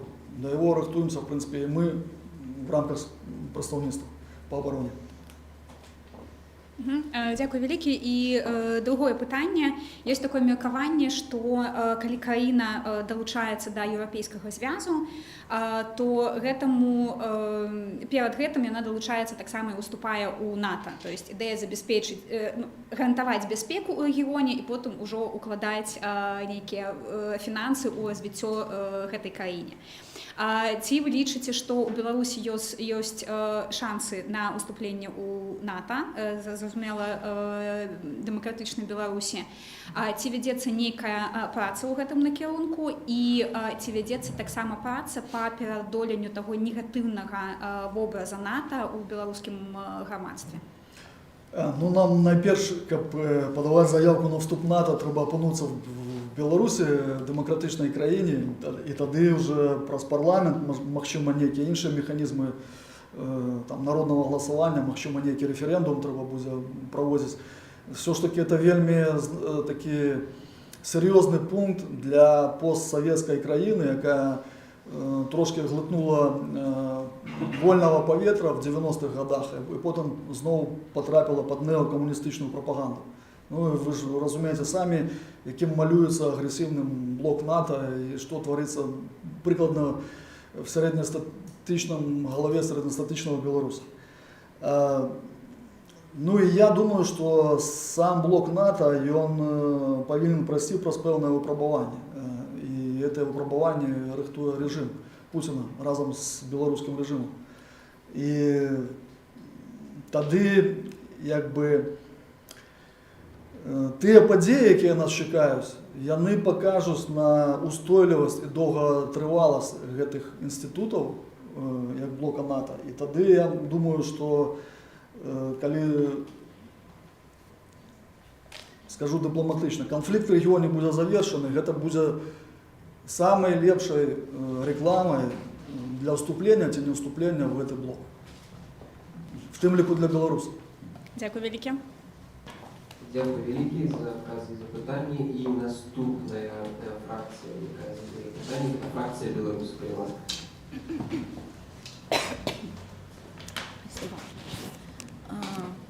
Если я вас правильно услышала, то ключевая цель, которая ставилась перед вами, это, собственно, стратегическая цель по деоккупации Беларуси. К сожалению, потом по этому поводу я ничего не услышала, а только услышала про то, что необходимо оказывать помощь добровольцам, которые уже воюют или отвоевали. У меня такой вопрос. Скажите, пожалуйста, есть ли у кабинета, у вас лично четкое стратегическое видение, цели и задачи, которые вам поставил руководитель кабинета на период, когда вы вошли в должность? Я понимаю, что с точки зрения военной там, и так далее, многие вещи можно не озвучивать, нельзя озвучивать, да? Но все-таки, есть ли такое стратегическое видение, что должны делать белорусские силы вот в сложившейся международной обстановке для деоккупации Беларуси? Дякую за запитання. Є агульна стратегічна лінія кабінету, яка була прийнята ще до моего заступа на эту посаду, здаецца, в 23-м годзе. І згодна гэтай стратэгіі там прапісаны пункты, в тым ліку па бяспеке і па стварэнню парамілітарных структур і іх падтрымцы. Мне не ставилось жестких директив и указаний с боку кіраўніцтва кабинета. Я предоставил ей план, як я бачил, развития своего представництва. Ну, и она была ознайомлена с этим планом. Нечто атрымалось реализовать, нечто не атрымалось. У нас, в принципе, праца ідзе в такому доволі, скажем, автономном режиме, с координацией, со штотдневой координацией, скажу так. Спасибо. Еще один вопрос.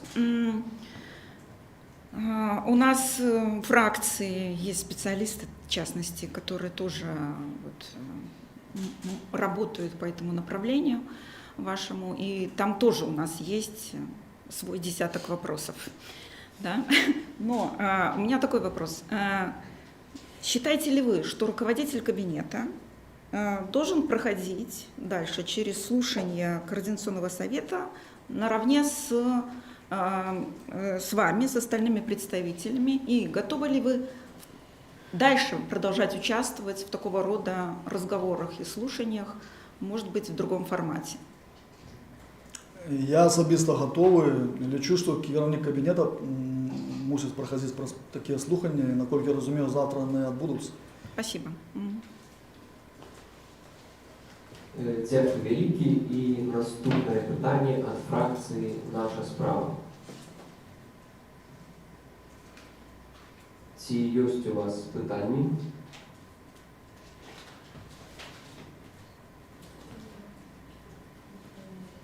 Коли питань нема, то тоді наступна фракція «Команда Латушки» і «Рух за свободу». Ми делегували право задати питання від нашої фракції. І моє питання звучить наступним чином.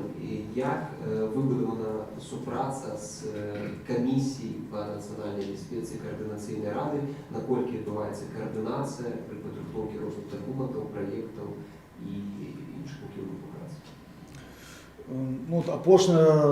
Дякую за запитання. Апошня у нас була нарада буквально кілька днів назад, обмірковували створення зараз уже міжвідомственної комісії по формуванню військових підрозділень. Туди вийдуть представники від Координаційної ради, кабінету і офісу Тихановської. Зараз рихтуються документи і регламент діяльності цієї комісії. На оголос комісії по національній безпеці Координаційної ради у нас періодично відбуваються працовні наради в різних рамках. В тим ліку часом особисто розмовляю з Олександром Клочко. І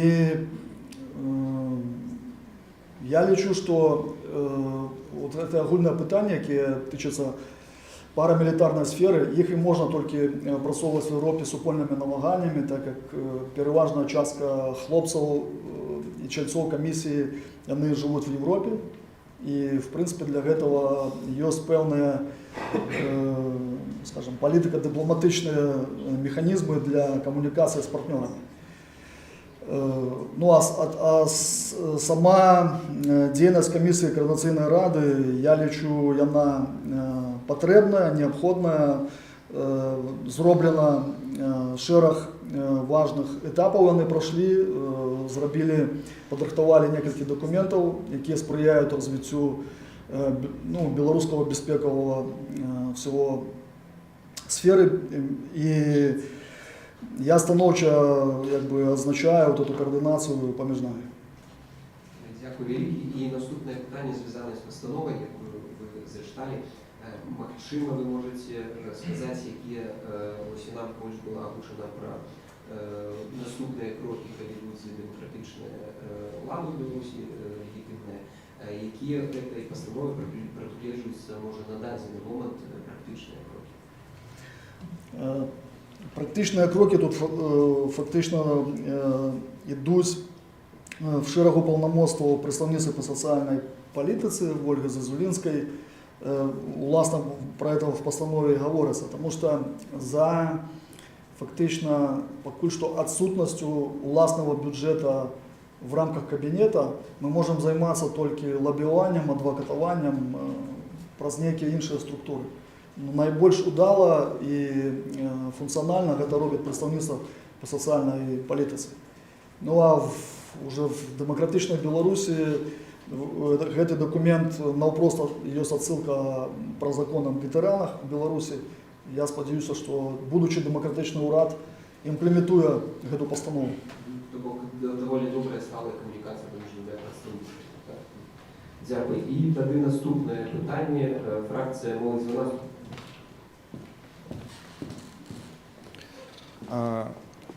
Алей Слабко.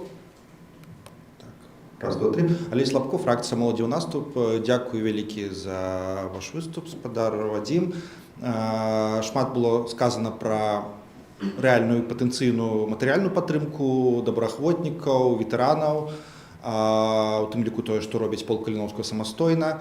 Але важным пытаннем таксама з'яўляецца псіхалагічная падтрымка для ваяроў і для ветэранаў.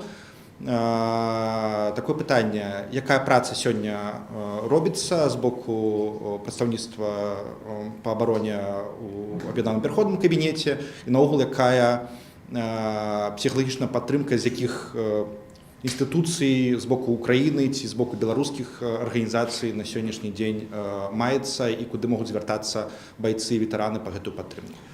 В рамках моего представництва есть домовленность с Министерством обороны Чехии. Ну, там больше, напевно, ведется про медичную допомогу действиям військовослужбовцам в ЗСУ, в тим ліку білорусам.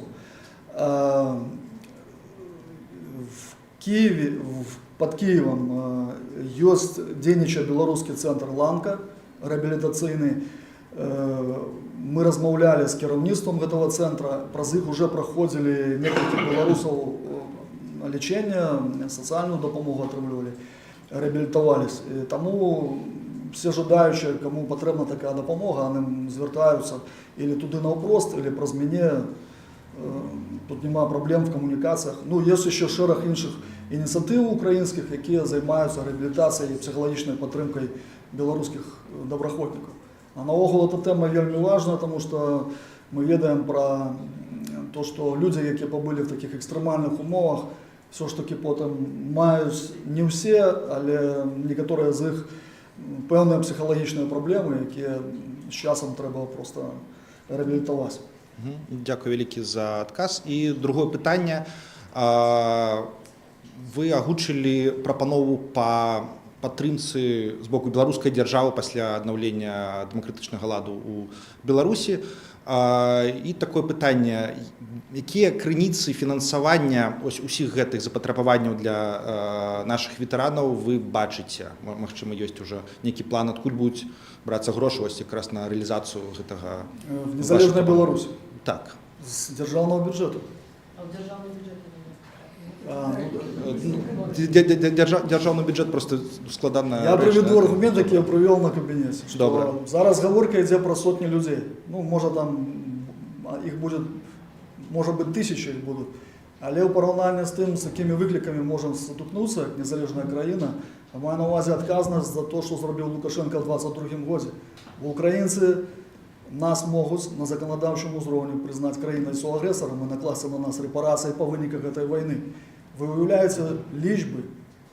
Ну, Німеччина репарації виплачувала до, здається, початку 2000-х років за Другу світову війну. Ми ж не ведаємо, в якому стані закінчить війну Україну, як наогул ця війна закінчиться.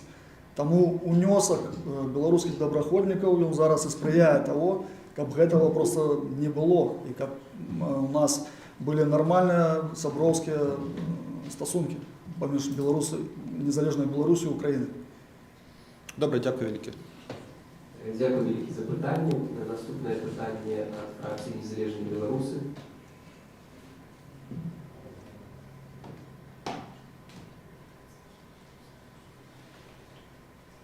Калі питання немає, питання знята, бачу, тоді, як казали, позафракційного делегата у нас відсутнічає.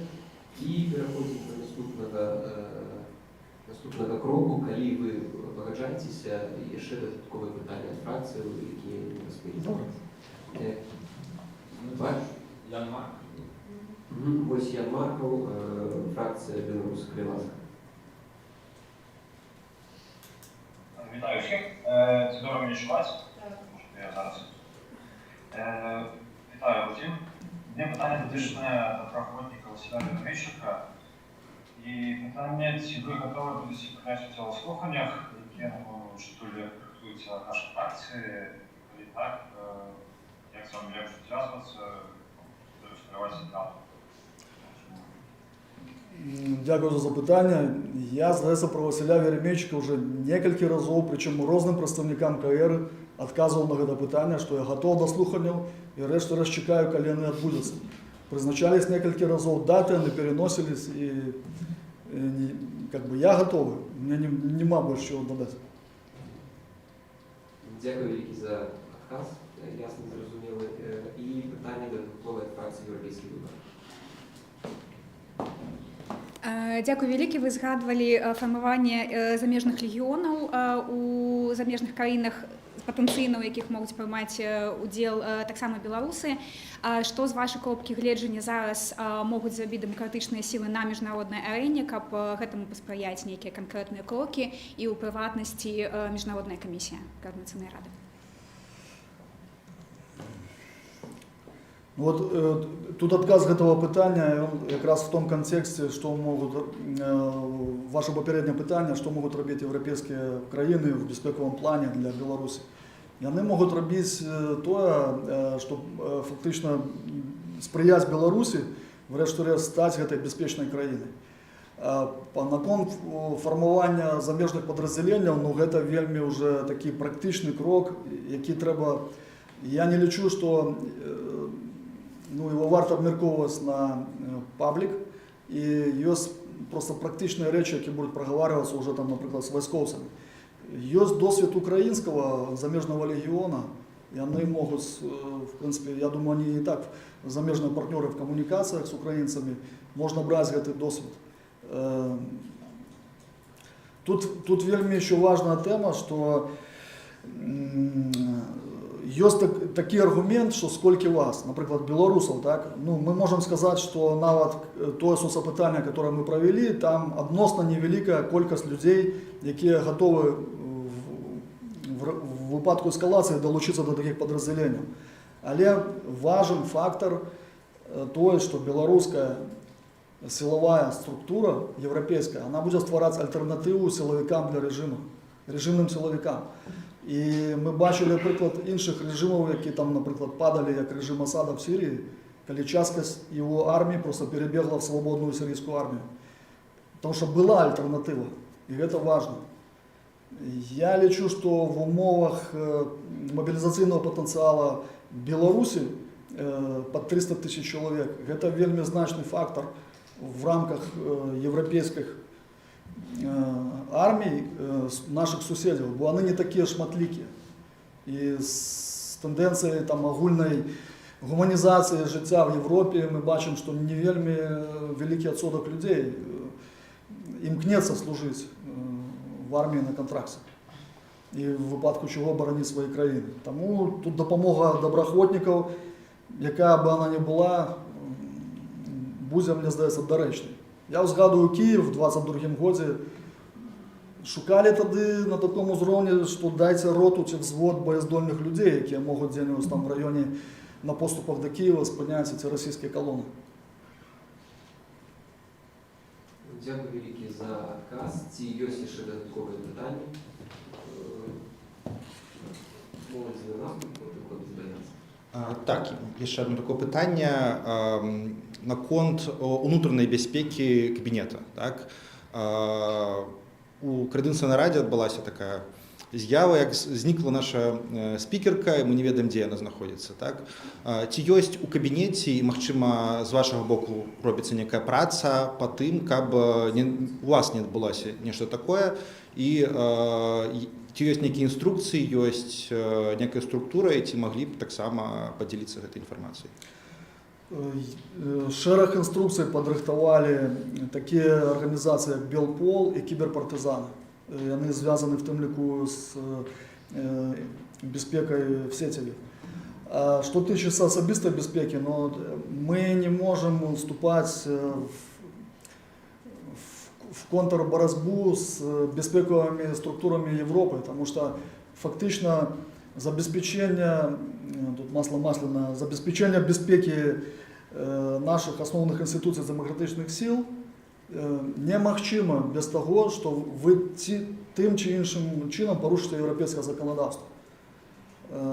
что мы не маем тут дозвола ні на ношення зброї, ні на спеціальні адмислові речі, які властиві спецслужбам, ні на оперативну працю і так далі. Тут можна сподіватися тільки на свою мудрость, розум і на працю наших колег з Європи. Дякую. Дякую. Наступне питання від фракції «Безбоєнців». Подскажіть, коли ласка, який на зараз стан питання на конт перспективів для білоруських воєров з білоруським громадянством отримувати воєнну адукацію у Україні, у країнах НАТО, а так само отримувати звання і посади у ЗСУ? Я чула, що велися дискусії на цю тему, чи є якісь зрухи? Да, уперлись по ЗСУ в то, что есть формальный дозвол на отримання офіцерських посад для іншоземців, але білоруські дипломи не визнають. Тобі треба, щоб стати офіцером, мати диплом вищої едукації. А вони не визнають білоруські дипломи вищої едукації. Україна. І є така колізія зараз. Но на конт служби, на конт отримання едукації, то я знаю, що кілька хлопців проходили праз центр Маршала, і есть попередние домовы с коледжем, Прибалтийским коледжем по безпеці, але там так само умови під військовослужбовців ЗСУ, і там стратегічний узровень, потрібно звання від майора. У нас є білоруси со званням і майор, і подполковники, і полковники, але це все білоруські звання, які знов-таки не признаються в ЗСУ. Тому сподіваюся, з часом, коли Україна більш щільно зверне увагу на стратегічну співпрацю з білорусами, з білоруськими демократичними силами, цю проблему ми вирішимо. Поки що цього немає. Дякую. Є ще питання? Коли питання немає, то тоді може кілька слов на заключення вашого виступу. Так, я на заувагу господарина Світлана, що сказала в основному про доброходників в Україні, тому що, на мою суб'єктивну думку, вирішення питання деокупації Білорусі, воно просто зв'язано з ситуацією в Україні, яка впливає на наш регіон. І тільки створення передумов по деокупації Білорусі може бути в випадку фактичної мілітарної порази Російської Федерації в Україні. Інакше я поки не бачу варіантів, як два цих фактично режим внутрішньої окупації і режим Російської Федерації, які зараз свободно може вводити, виводити свої війська і нападати на треті країни, яким чином ми можемо добиться обновления конституционного лада в Беларуси. Лукашенко навод не соблюдает свои властные переписанные конституции. И он не гарант конституции, и он не субъект. Это факт. Спасибо, но если можно тоже комментарий.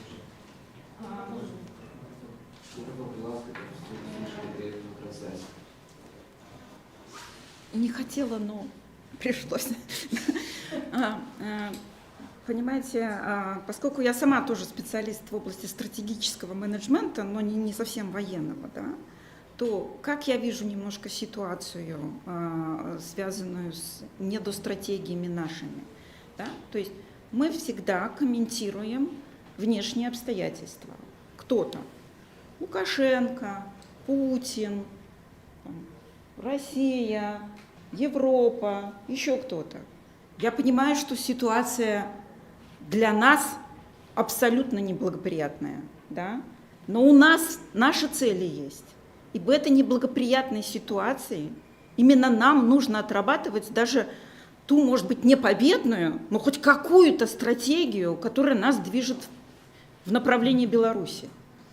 Понимаете? И эта стратегия для нас должна быть, а не для вот этих внешних обстоятельств. Иначе мы попадаем в ситуацию стратегии ожидания. Мы вечно чего-то ждем. Да? Лучше хоть какую-то, ну вот этот вот первый шаг и так далее, да, но делать. И я думаю, что это разговор не вот сейчас. Да? это разговор в отдельном кабинете, это разговор, где отрабатываются стратегии, да, со специалистами, но основной акцент как бы должен быть, что это должна быть наша стратегия, а не чья-то. Спасибо. Так я уже тогда ремарку на вашу ремарку, что у нас проведена стратегичная сессия в травне этого года в Варшаве, и выработано на шерах рекомендаций, ну, вот коли коллеги там дадут дозвол, эти рекомендации будут опубличены для основных институций демократичных сил Беларуси. Ну и гражданское общество тоже про это должно Так. как минимум знать и понимать Так. хотя бы стратегическое видение. Были акторы на этой стратсессии, которые отыгрывали за громадянскую супольность. Спасибо. Мы готовы дальше продолжать этот разговор. Дякую велике. Тут є ще одне додаткове питання, перед супраць ад Єлизавети Миколаївни. Питання, до речі, не від мене, а від доброохотників, тому просто я на що мені прийшло. Що зараз відбувається з блоком Калиновського і по якій причині дядька не прийшов поліграф Кілігура?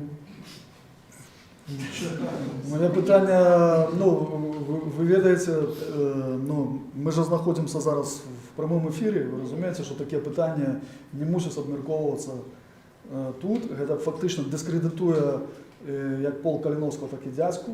У мене інша інформація, і я не ведаю, хто вам задає питання. Коли це анонім, я не буду на його зовсім відповідати. Коли він назове свій хоча б позивний, я можу пару слов прокоментувати.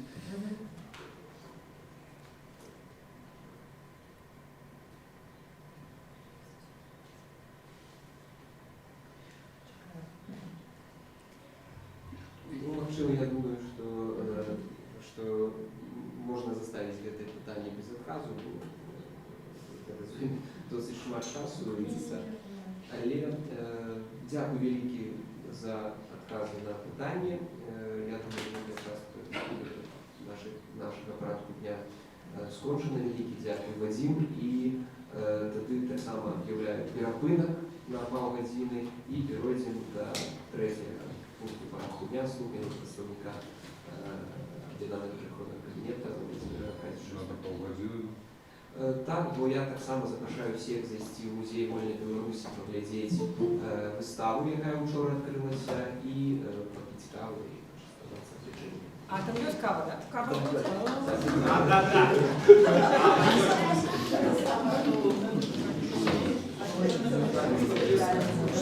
Спасибо.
Співзасновничиці Координаційної ради, представники об'єднаного переходного кабінету. Ми переходимо до третього пункту порядку дня наших слухань. Це слухання представника об'єднаного переходного кабінету по європейському співзасновництві і міжнародних справах Владимир Кайша Останній. Владимир Кайша, будь ласка.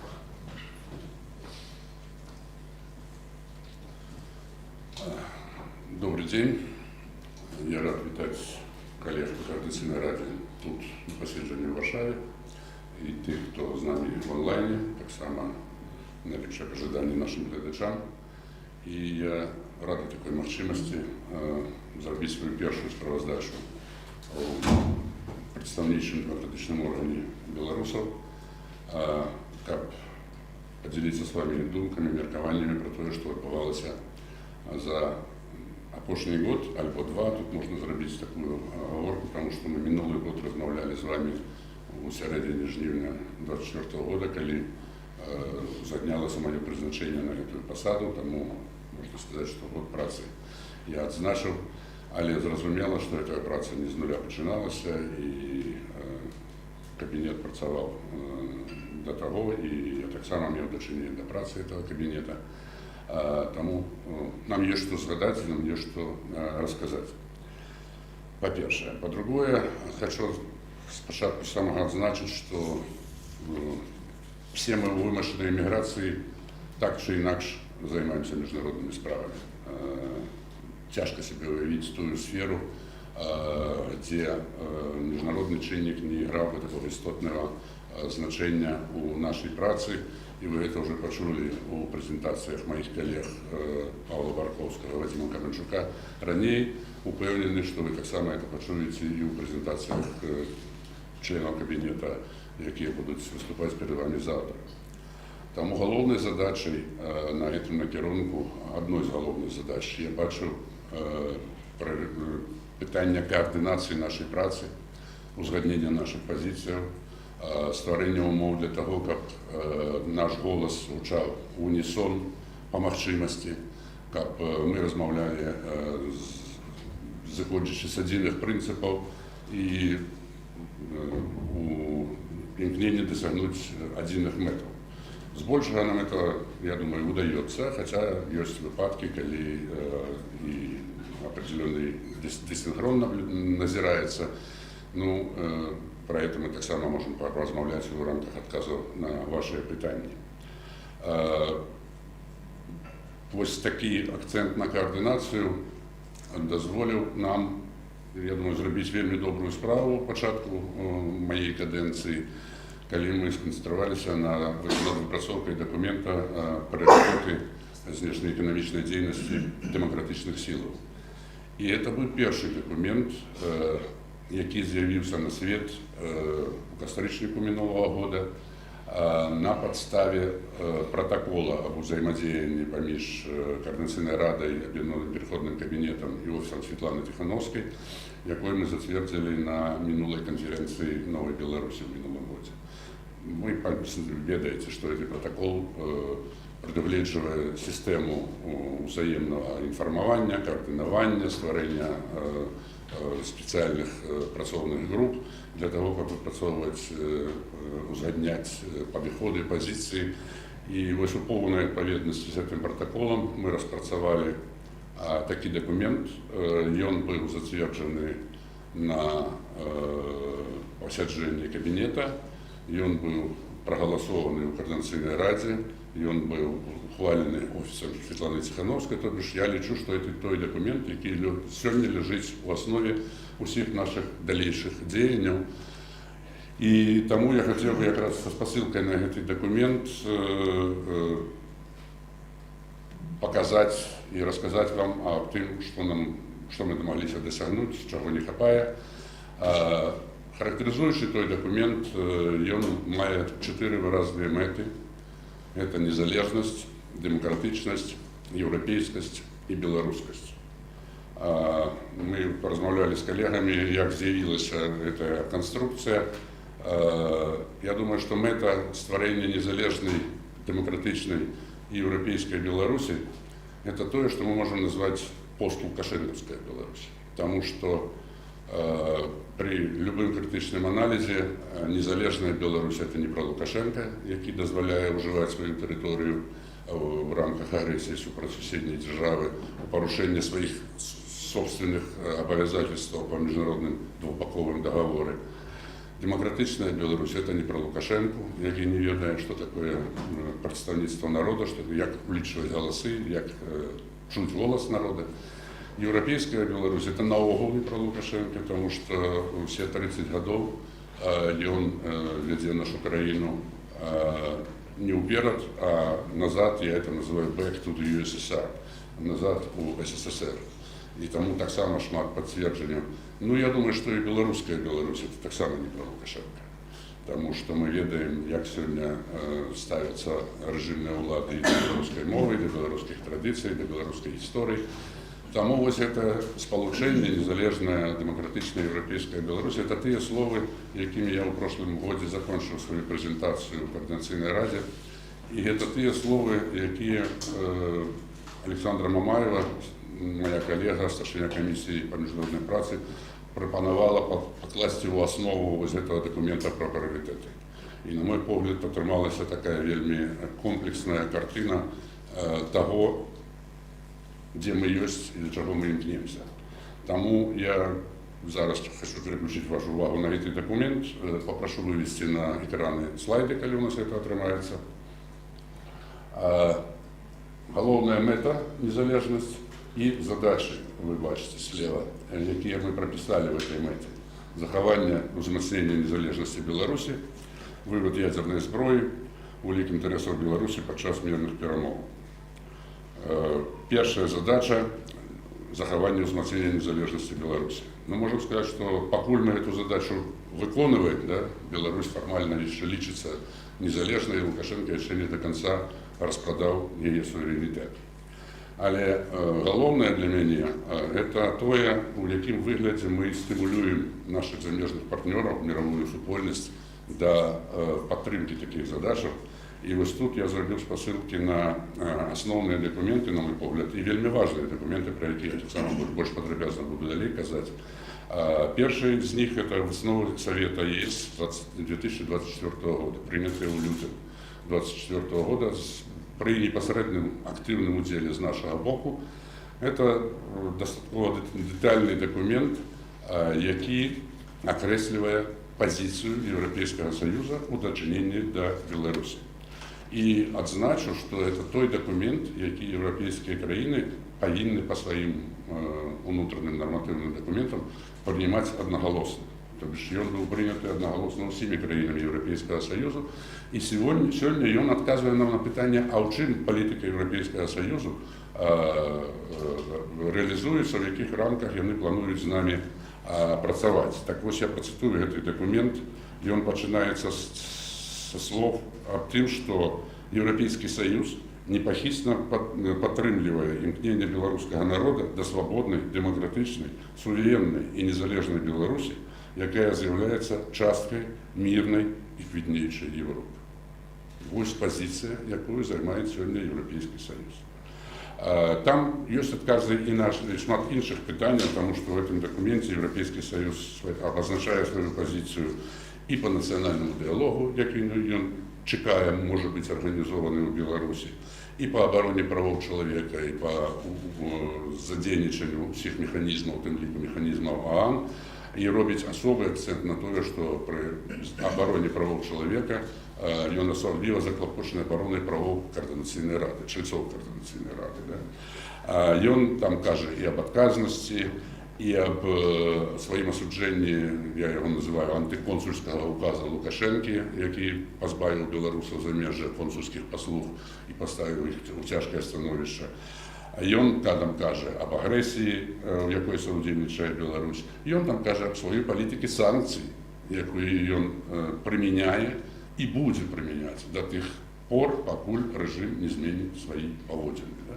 Це позиція, я ще раз підкреслюю, 27 країн.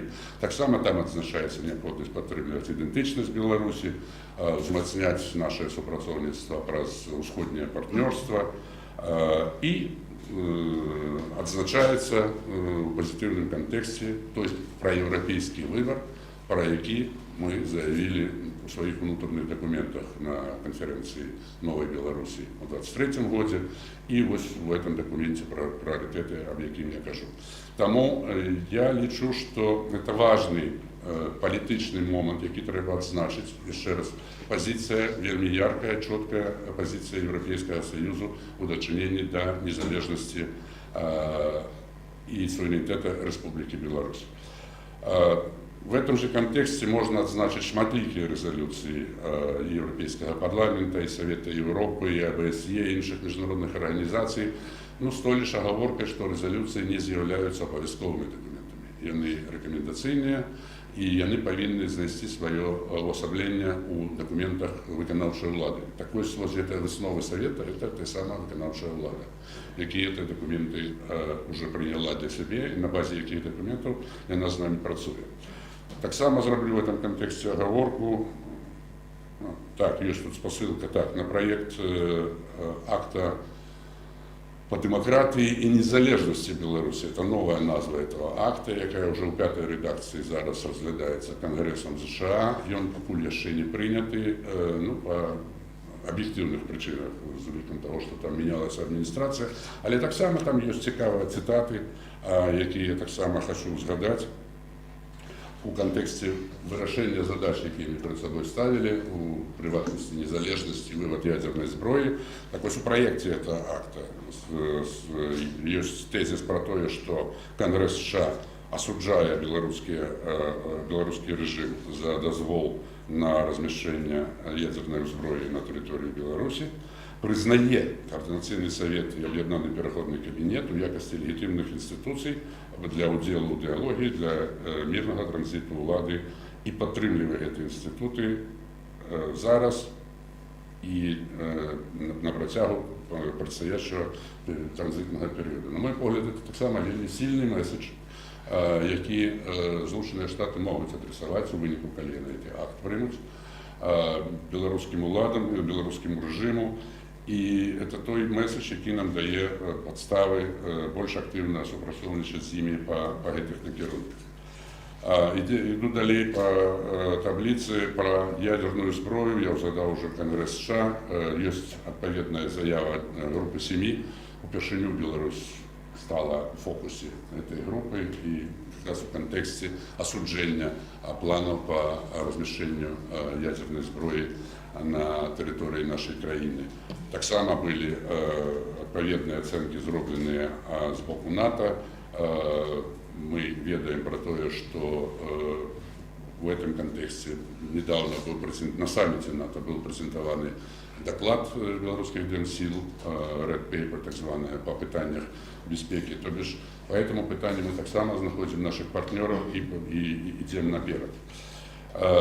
Про улік інтересів Білорусі під час мирних перемов пакуль ще рано казати, але зрозуміло, що ми повинні думати, як виконати цю задачу і імкнутися до узмацнення правосуб'єктності демократичних сил. Мета незалежності протягується далі у таких задачах, як узмацнення ізоляції Лукашенки и институциализация отношений с замежными партнерами. Тут так само шмат чого можна казати, я думаю, що ви більшість факторів этих ведаєте. Сьогодні ми співпрацюємо на різному рівні з шматликими країнами. Коли мы кажем про высокоуровневые сустрэчы, то за апошні год Светлана Тихановская здійснила візити у 30 країн. На мой погляд, це вельми активний графік. Це той графік, про який ніколи не мог марити Лукашенко за 30 років своєї праці, про який ніколи не мог марити режимне Міністерство заміжних справ. І це той актив, який дає нам підстави більш ефективно працювати у міжнародній сфері, тому що виниками таких візитів становяцца вось тыя дакументы, аб якіх я ўжо сказаў. Яны не з'яўляюцца знянацку, да, яны напрацоўваюцца, таму што падчас кожнага візіта вось все тыя тэзісы, якія ляжаць у гэтым дакуменце, прыярытэты нашай знешнепалітычнай дзейнасці, яны прагаворваюцца, яны абмяркоўваюцца, яны прасоўваюцца, узгадняюцца пазіцыі, і я думаю, што тут актыўнасць на гэтым накірунку по изоляции Лукашенко и по узмацнению субъектности Института демократичных сил, она набрала вельми добрый темп, и я зауважу, что этот темп не снижается, и он не снижался и в 2024 году, и он не снижается и в 2025 году после так званых президентских выборов в Беларуси. Мы ведаем, что эти выборы не были признаны цивилизованным светом. Больше того, наши партнеры подтвердили свой базовый тезис о том, что и он есть так само в этих документах, о том, что Лукашенко не является легитимным керівником країни. И на этой подставе мы протягиваем нашу працу. И я перехожу до другой задачи, институциализация зносин. Тут мы кажем про беспрецедентные події, які, ну, так само, я розумію, усіх на слуху. Це почалося ще не в моїй каденції, раніше треба дати належне тим, хто тут працював і в 22-м, і в 23-м році. Мы ведаем, что Беларусь является одной краиной в Европе, яка не является членом Совета Европы. Это черная пляма, на мой взгляд, и это наш сором. Мы ведаем, что Совет Европы заморозил все отношения с режимной Беларусью. Но вельми важно, что на этом фоне было принято политическое решение Совета Европы створить контактную группу с демократическими силами Беларуси. Это был первый прецедент, когда европейские организации с недержавными структурами вышли на международный формат диалога. І ця група працює, на мой погляд, працює вельми ефективно. І це був вельми добрий приклад, після якого у нас вже з'явився механізм консультацій і була створена консультаційна група з Європейським Союзом. Тут так само відзначу, що Європейський Союз має усталювані формати відносин, які вони це називають, з третіми країнами. З Китаєм, з Японією, з Сполученими Штатами Америки. И такий формат існував в відносинах до режимної Білорусі. Сьогодні всі відносини з режимною Білорусі заморожені, і цей вакуум заповняє устая консультативна група, яка регулярно зустрічається з керівниками європейських інституцій, і яка на огульноєвропейському рівні продвигає нашу повістку, яка, я ще раз кажу, потім матеріалізується у відповідних нормативних документах. Тут отзначу так само, что это не только европейские документы, это те тезисы, які замацовуються і на національному рівні. У коаліційних погодженнях ми ведаємо, як це було у Германії, у відповідних резолюціях національних парламентів, у відповідній позиції Міністерства заміжних справ, які, керуючись європейською позицією, вже імплементують ці тезиси на національному рівні. Ну, в этом контексте отзначу так само подписание меморандума о супрацовництве, так само беспрецедентная з'ява и с Европейским парламентом, и с Европейским экономическим и социальным комитетом. И last, but definitely not least, пошле, но вельми важное, на мой погляд, ось те рішення, яке було прийнято в дочиненні до делегації, як ми подкорректовали, демократических сил Беларуси, у парламентской ассамблее Совета Европы и у комитете местных и региональных уладов было принято решение о том, что такая делегация має быть, и что такую делегацию повинен сформировать координационный совет. Это так само вельми важное решение, на подставе якої наши представники активно почали працювати і у ПАСЕ, і у комітеті. І я думаю, що шмат чого ще ми можемо там зробити в этом контексте по опрацовыванию белорусской повестки. Иду далее по задачах. Удел наших представников в ключових міжнародних самітах і форумах – это так само тая реч, про яку ніколи не марив, але зайздростив, я так розумію, Лукашенка. Я пам'ятаю його перше з'явлення на Давоському форумі, його стало опошнім. Я пам'ятаю його перший візит у Брюссель, який так само став опошнім. А сегодня мы можем констатовать, что все знаковые международные форумы, на яких збирається мировая политическая элита, чуют голос Беларуси. Это и Мюнхенская конференция безпеки, это и Давосский форум, это и Брюссельский форум, это и Варшавский форум безпеки. Ну, тут можно перелічувати шмат, потому что, еще раз, тут задействована не только Светлана Тихановская и ее офис. В этой работе, в этой праце активно удзельнічають і члены кабинета, и представники Координаційної ради, и представники белорусской громадской супольности. Я могу сказать, что там, где у нас есть возможность принять удел, там, где мы можем принести белорусскую повестку, мы завсёды это робим, и, на мой погляд, это правильно. Четвертая задача в рамках незалежности, мы ее вызначали как развитие сетки замежных представительств. Тут мы можем сказать, что мы не стоим на месте, вот у нас появилось новое представительство в Эстонии, але я зроблю оговорку, что все ж таки на институционное решение о створении сетки, такой как отдельной институциональной структуры, мы покуль не вышли. Я сподіваюся, что все ж таки в ближайшем будущем, у залежности от нашего людского и ресурсного потенциала, мы сможем с этой задачей нечто вирішити і не стоять, іти далі.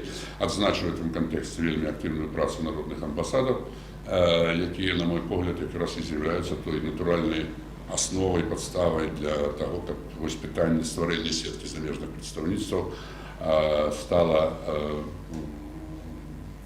більш реальним, скажу так. Другая задача – это демократия.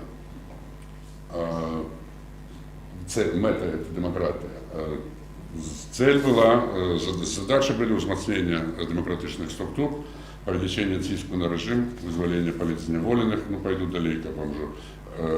В этом же контексте у приоритета одно было додаден новый тезис оборона правов былых доброохотников и ветеранов, и этот тезис сегодня является активной частью международной повестки и оборона правов и интересов белорусов. Тут так само можно шмат казать про то, что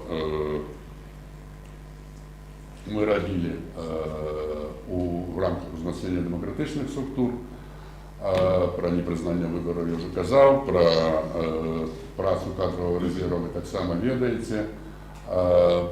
Отзначу новые подходы, на мой погляд, больше гнуткие, больше инклюзивные, які ми зараз уживаємо в процесі так званої needs assessment, оцінки потребувань білоруської громадянської супольності. Эта праця ведеться працовними групами під, умовно кажучи, керівництвом представників офісу, кабінету і Координаційної ради. Я розумію так, що в ближайший час на Координаційній раді буде це питання роздиматися і будуть розмірковуватися, фіналізуватися пропоновані підходи. Ми рихтуємося до зустрічі з європейськими партнерами, яка планується на осінь. І це так само той механізм, який нам дає можливість, що називається, консолідуватися і більш ефективно координуватися в этой праці. Про тиск, я думаю, больше подробно вы услышите от Павла Латушки, але отзначу, что у нас активное наладженное співпрацовництво с замежными партнерами, активный диалог на этот конт, и он протягивается. В этом же контексте уже не только тиск, отзначу, что, на мой погляд, это самая новая речь, я не згадав про її раніше, на фоні ось цих груп консультативних, контактних, які ми маємо з міжнародними організаціями, ми відбудовуємо двобокові формати для діалогу. І на фоні відомого стратегічного діалогу з Сполученими Штатами, 2 раунди якого ми вже працювали, а у минулому році у нас з'явилися додаткові формати політичних консультацій з Великобританією, з Канадою, з шерегом європейських країн, з якими ми розмовляємо в непублічному полі. І, на мой погляд, це так само важливо, коли ми переходимо від високоуровневих контактів на працовний уровень, коли у нас є можливість напрямую з чиновниками, зацікавленими з Міністерства заміжних справ, з інших міністерств, вести ось такі консультации по наиболее сенситивным темам нашей повестки, это дает додатковые можливості для просовывания белорусской повестки на международной арене.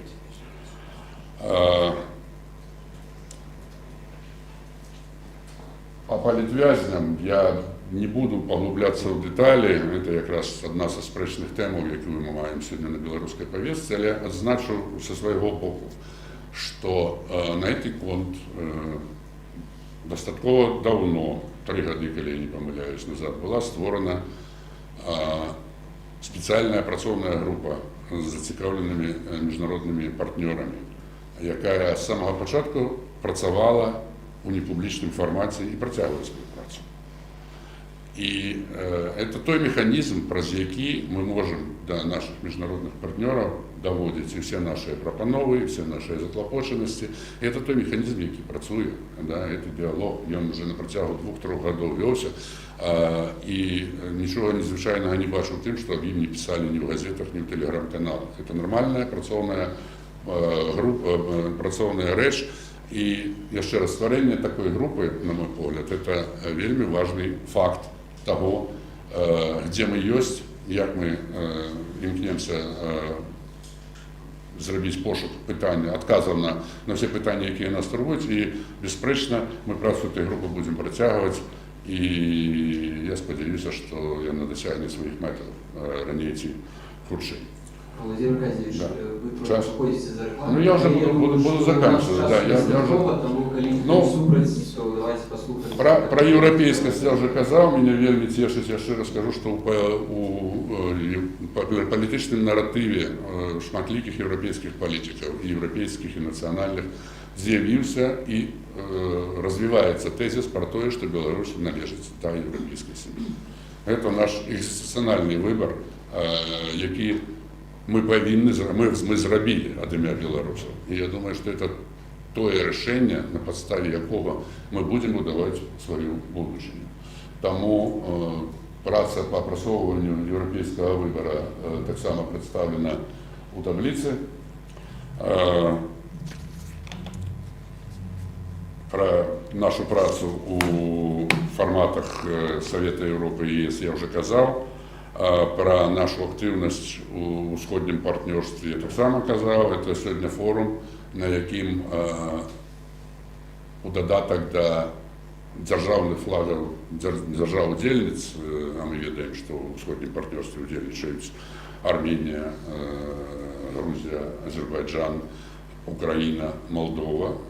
Там стоїть і червоно-білий флаг Білорусі, побач з європейським флагом. Это, на мой погляд, так само вельми яскравий меседж білорусам, і ён адлюстроўвае пазіцыю сьогодні європейської супольності у дачыненні до нас.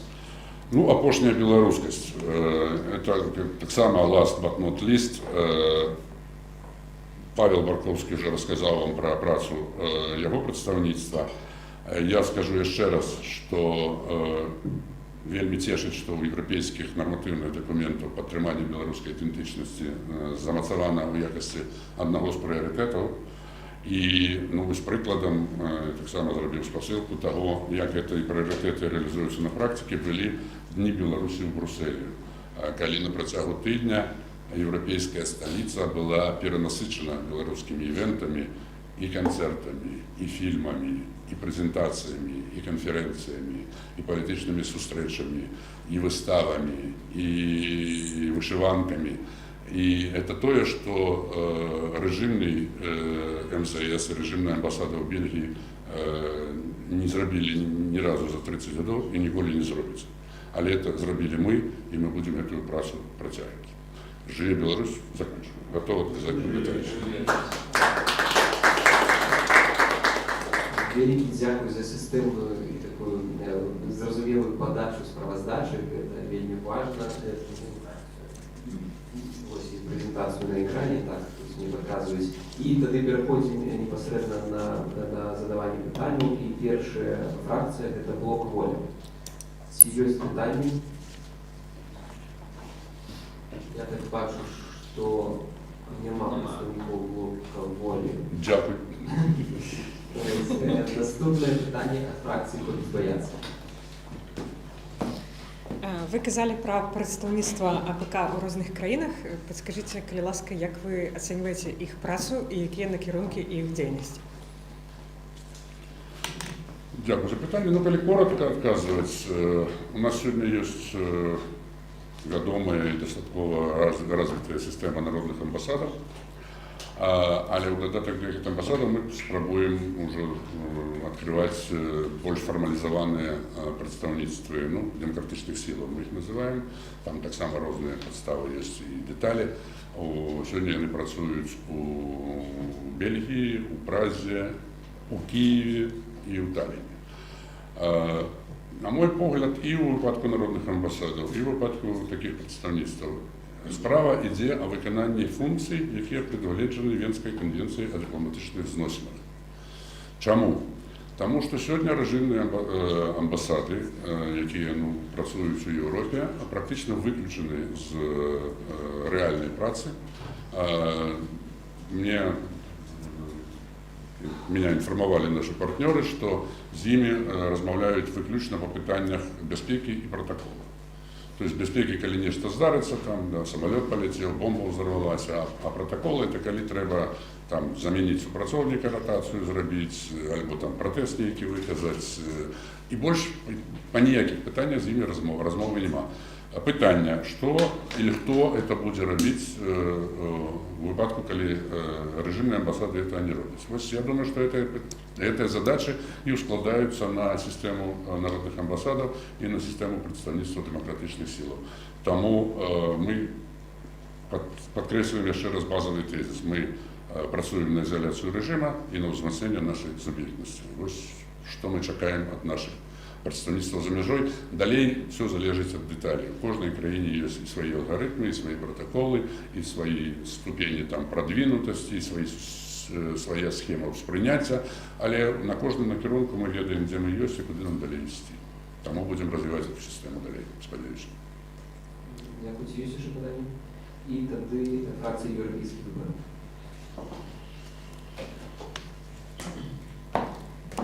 Дякую вялікі за справаздачу, за супрацу, за згадванне народных амбасадаў і супрацу з міжнароднай камісіяй. Таксама хацела падкрэсліць, што гэта праца заўсёды ёсць. Першае маё пытанне, што нягледзячы на тое, што мы супрацоўнічаем, але каардынацыі зараз усё ж такі ў міжнароднай працы недастаткова. І яе можна было б палепшыць, то есть зрабіць больш сістэмнымі планаванне візітаў, уключэння і міжнароднай камісіі, і сістэмы прэбрыфінгаў, і дэбрыфінгаў, і далейшай працы.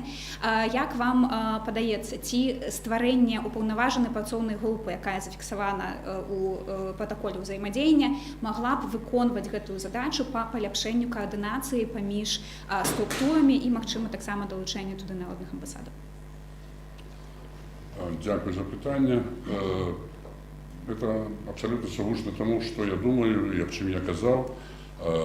Ось мы працавали над этим документом по приоритетах, але формально такой працоўной группы не створили. Мы пройшли по этому трикутнику з усіх боків. А на мой погляд, створення такої групи сприяло бы больше эффективной координации нашей працы. Тут есть об чем думать, есть что полепшать, есть что удокладнять, и я абсолютно підтримую эту пропанову. Дякую вялікі. І тады другое пытанне, што мы сёння шмат чулі і пытанняў пра Украіну. Гэта тычылася і культуры, і бяспекі. Ці можаце вы больш канкрэтна распавесці, як зараз адбываецца гэтая супраца з Украінай, якія ёсць планы для таго, каб гэтыя рэкамендацыі выконваць і паглыбляць супрацу з імі? Дякую, паспрабую. Это тое, што я не адзначыў у рамках сваёй прэзентацыі. Это была, дарэчы, адна з рэкамендацый на мінулай справаздачы, якую Координаційная рада рабіла ў бок кабінета. І это адна з рэкамендацый, якая, на мой погляд, до конца не выканана, на жаль.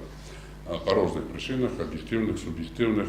Я не скажу, что у нас праца з Украінай на паузе. Вось і Павел Парковский адзначаў, што па параўнанні з 22 годам 23-24 уже дае нам больш падстаў для того, каб больш актыўна супрацоўнічаць, што мы і робім там на розных узроўнях, і на ўзроўні аналітычных цэнтраў, і на ўзроўні там дэпутатаў парламента, і на ўзроўні неафіцыйных кантактаў з украінскімі прадстаўнікамі, які вядзе і офіс, і НАУ, і Павел Латушка, і я сустракаюся ў розных фарматах з рознымі украінскімі прадстаўнікамі.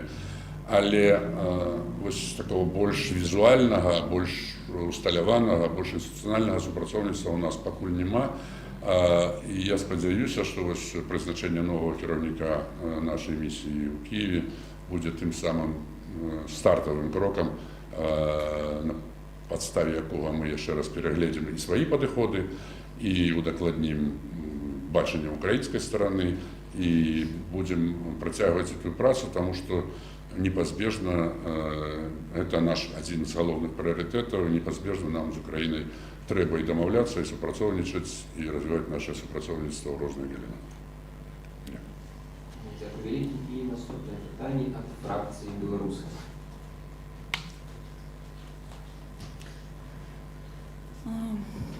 Такой небольшой комментарий сначала, наверное, да. Я как раз-таки считаю, что в области международных отношений достигнуты достаточно позитивные и хорошие результаты. Поэтому сначала такая благодарность, наверное, за все. Но все-таки хотелось бы прояснить, да, помимо тех документов, которые вот подготовлены, помимо того множества встреч международных, которые проведено, хотел бы про нас прояснить, да, конкретно, в частности. В чем вы видите различие функций между ОСТ, офисом Светланы Тихановской, и Объединенным переходным кабинетом? В чем состоит именно ваш вклад вот в эту международную деятельность?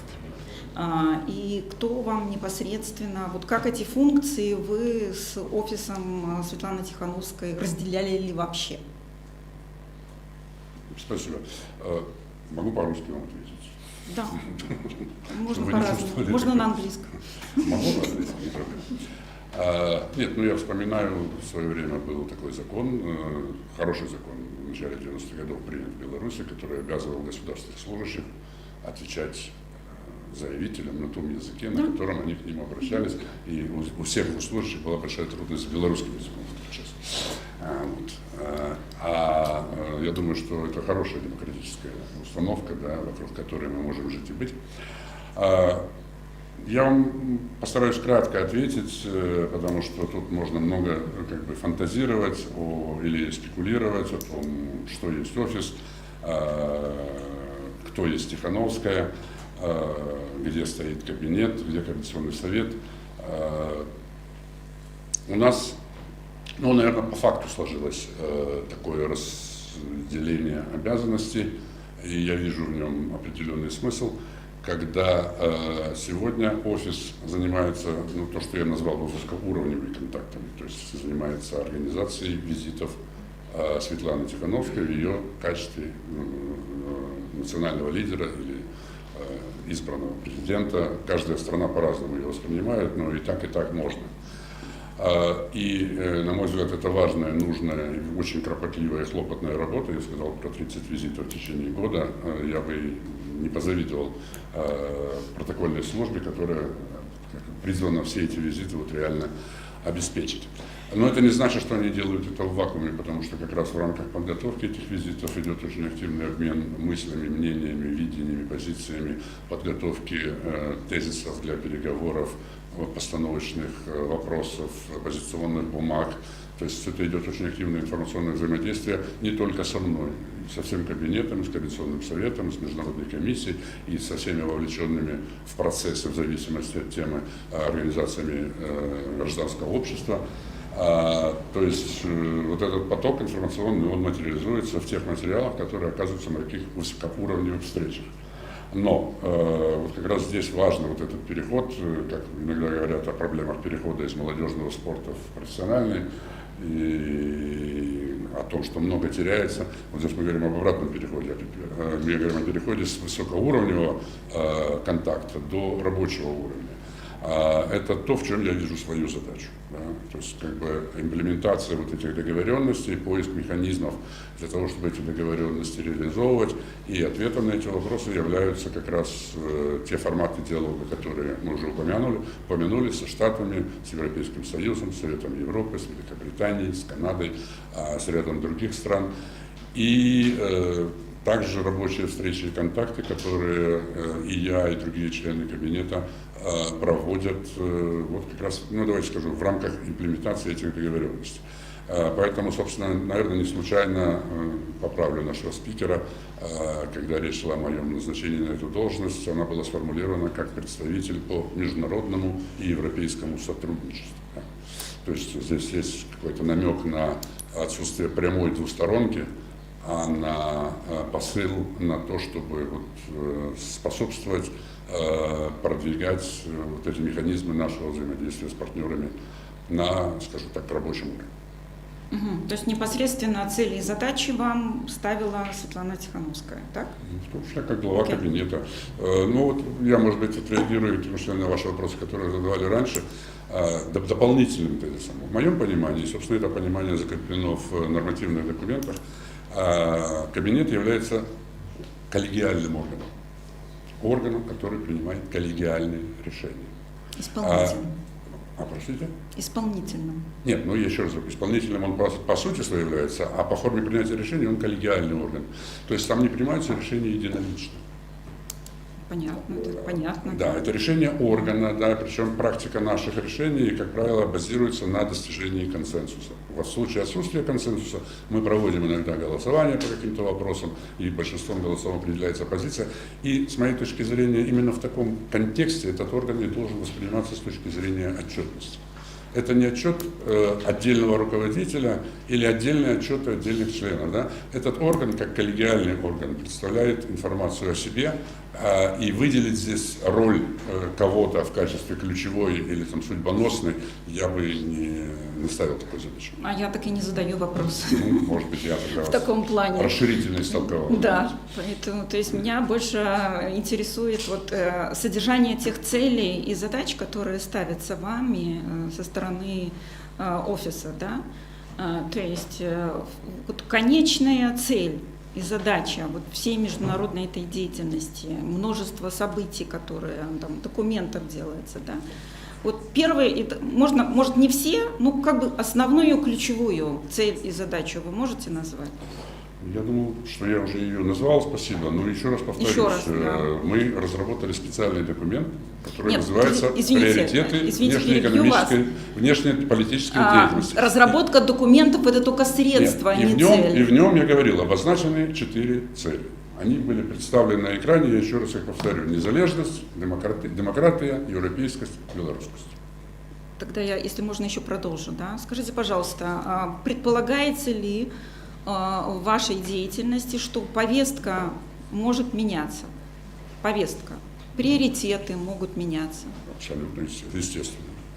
Супер. Тогда для вот этого вот, для смены приоритетов, да, согласны ли вы с тем, что могут быть проведены дополнительные, так скажем, слушания, где Светлана Тихановская и вы, наверное, вместе, да, можете отчитаться перед Координационным советом, как видится смена повестки международной деятельности? Или нет? Да или нет?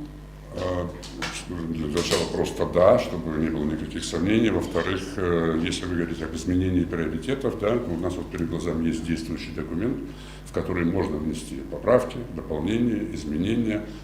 И у нас пока вот есть механизм, о котором я сказал, но он достаточно эффективный механизм, когда 3 структуры работают над документом, вырабатывают новые приоритеты, утверждают их для себя и начинают совместными усилиями эти приоритеты реализовать. Хорошо, спасибо. Дякую. І наступне питання від фракції «Наша справа». Там нема.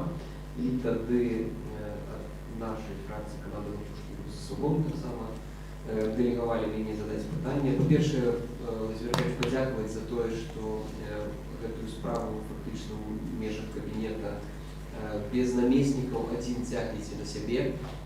Незаменимы. Да, вялікі аб'ём працы, наладзілі каардынацыю, у тым ліку з міжнароднай камісіяй каардынацыйнай рады і з іншымі структурамі за гэта падзякаваць. А па-другое пытанне гучыць наступным чынам. Ці вы разглядаеце магчымасць стварэння ці дамоўленасцяў па стварэнню коаліцыі краін-партнёраў дэмакратычнай Беларусі і дэмакратычных сілаў Беларусі, ці ў першую чаргу абірацца агульна на Еўрапейскі Саюз, ці магчыма ў межах Еўрапейскага Саюза некалькі краін-лабістаў інтарэсаў Беларусі. Што вы кажаце? Ну, дзякую, такое цікавае пытанне і можа быць дадатковы прыярытэт у тым ліку. Ну, адзначу, па-першае, што калі мы про больш масавыя фарматы будзем казаць, у нас сёння ёсць, умоўна кажучы, коаліцыя сяброў у рамках АБСЕ. Это больш за 30 краін.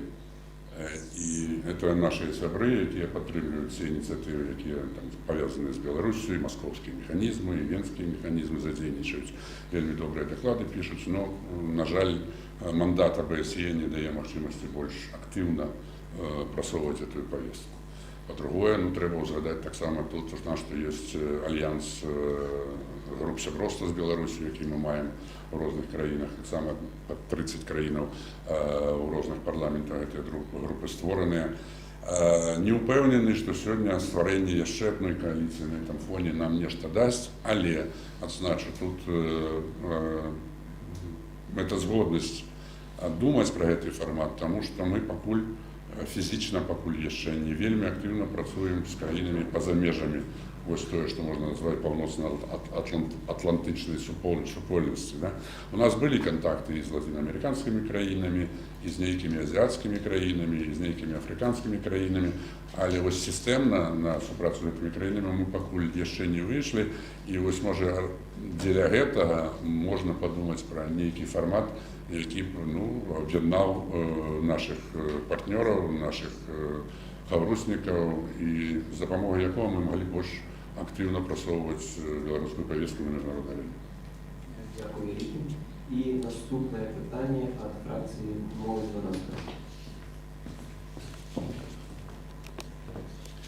12». Дякую, Владимир Аркадьевич, за вашу працу і такую грунтоўную справаздачу. Да вас такое пытанне. Пасля вяртання да ўлады Дональда Трампа ў ЗША вельмі змянілася замежная палітыка ЗША і адміністрацыі Трампа, у адрозненне ад мінулай адміністрацыі. Я ведаю, што шмат працы было зроблена з адміністрацыяй Байдена. Наколькі змянілася ваша праца, якія ёсць поспехі, якія на сённяшні момант стан супрацоўніцтва з ЗША, і якія вы бачыце перспектывы наогул, як прадстаўніцтва па міжнароднай супрацы можа далей працаваць з ЗША па розных актуальных для Беларусі пытаннях? Дякую. Калі вы начали пытанне, калі вярнуўся ва ўладу, я думаў, вы скажаце пра беларускі дэмакратычны рух і ўжо пачаў думаць пра эту светлую перспектыву. Мы ведаем, што адбыліся падзеі са зменай улады ў ЗША. Яны паўплывалі, я скажу так, на інтэнсіўнасць нашых контактаў, нашага дыялогу, но это таксама было і чакана, і аб'ектыўна.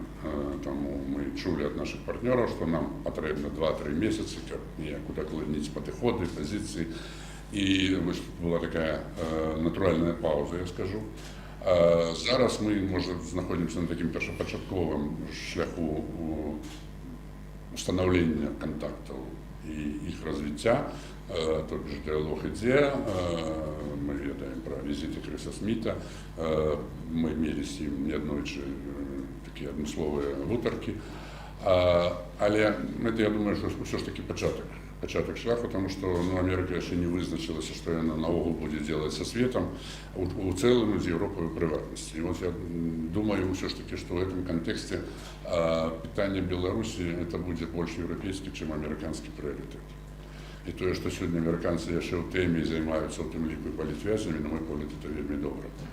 І мы іх тут і падтрымліваем, і ўзаемадзейнічаем, і, зразумела, будзем працягваць гэты дыялог, але ўсё ж такі ў стратэгічнай перспектыве, я думаю, што практычныя адказы на нашы пытанні нам хутчэй за ўсё прыйдзецца шукаць з еўрапейскімі партнёрамі.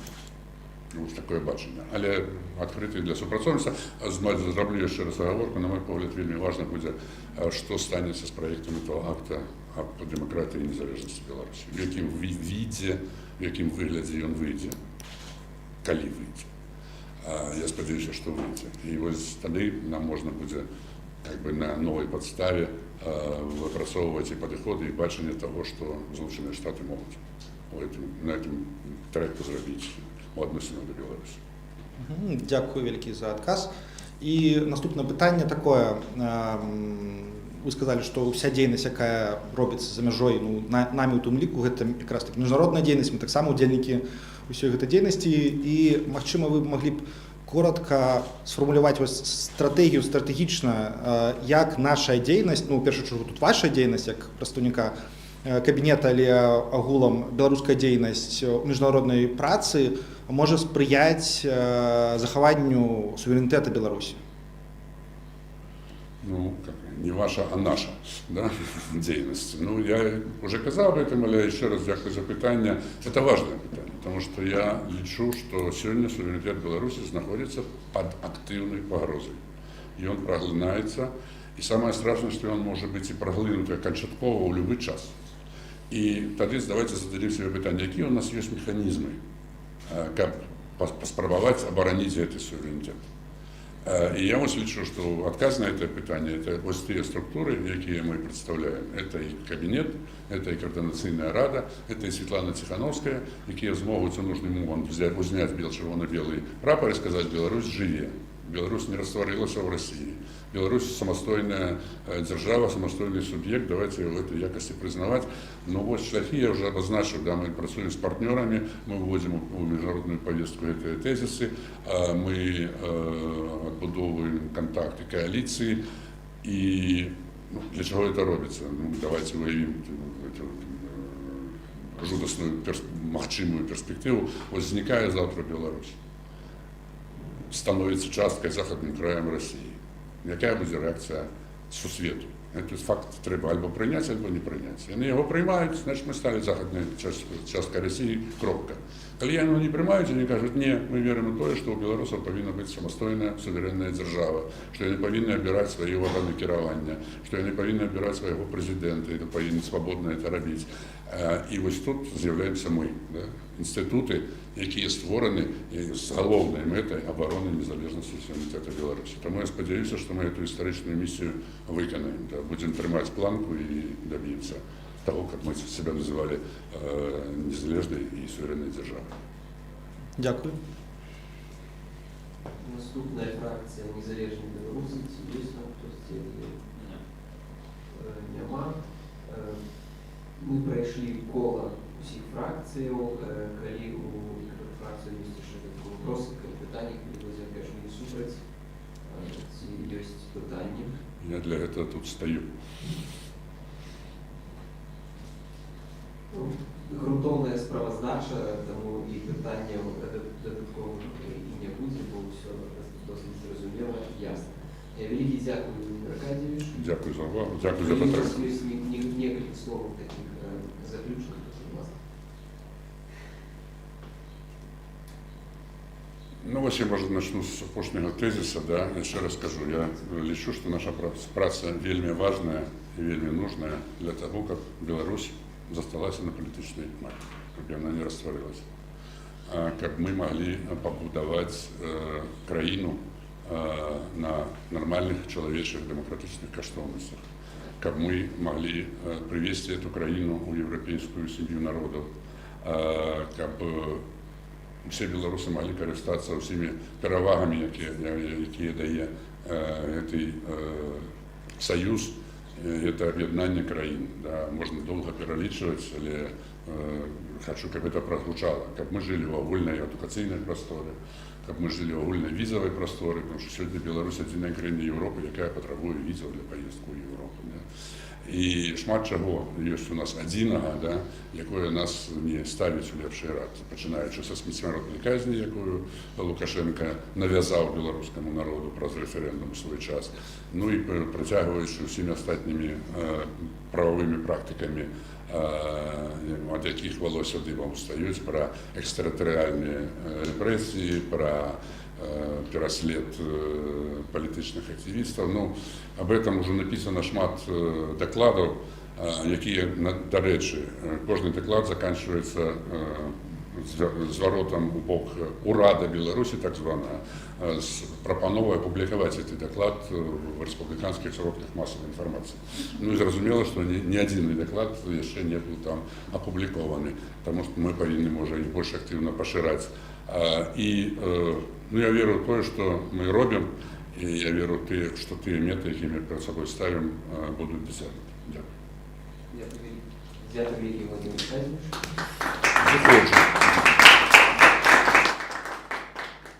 И на сегодняшний день парадных дня наших слухань вычерпаны. Присутствует 3 представников об'єднаного переходного кабінету. Завтра будет другий день слухання, где мы присутствуем ще 2 представников и керівництво об'єднаного переходного кабінету Світлану Тихоновську. Усім велике дякую за те, що прийшли, прийняли уділ в цих слуханнях. Дякую представникам за справоздачу і конструктиву. Дякую комісіям, які рихтують заключені рекомендації, за які ми повинні будемо проголосувати. Тому працягуємо працю. Завтра так само нас чекає доволі насичений день. Дякую всім великі. Живі Білорусь!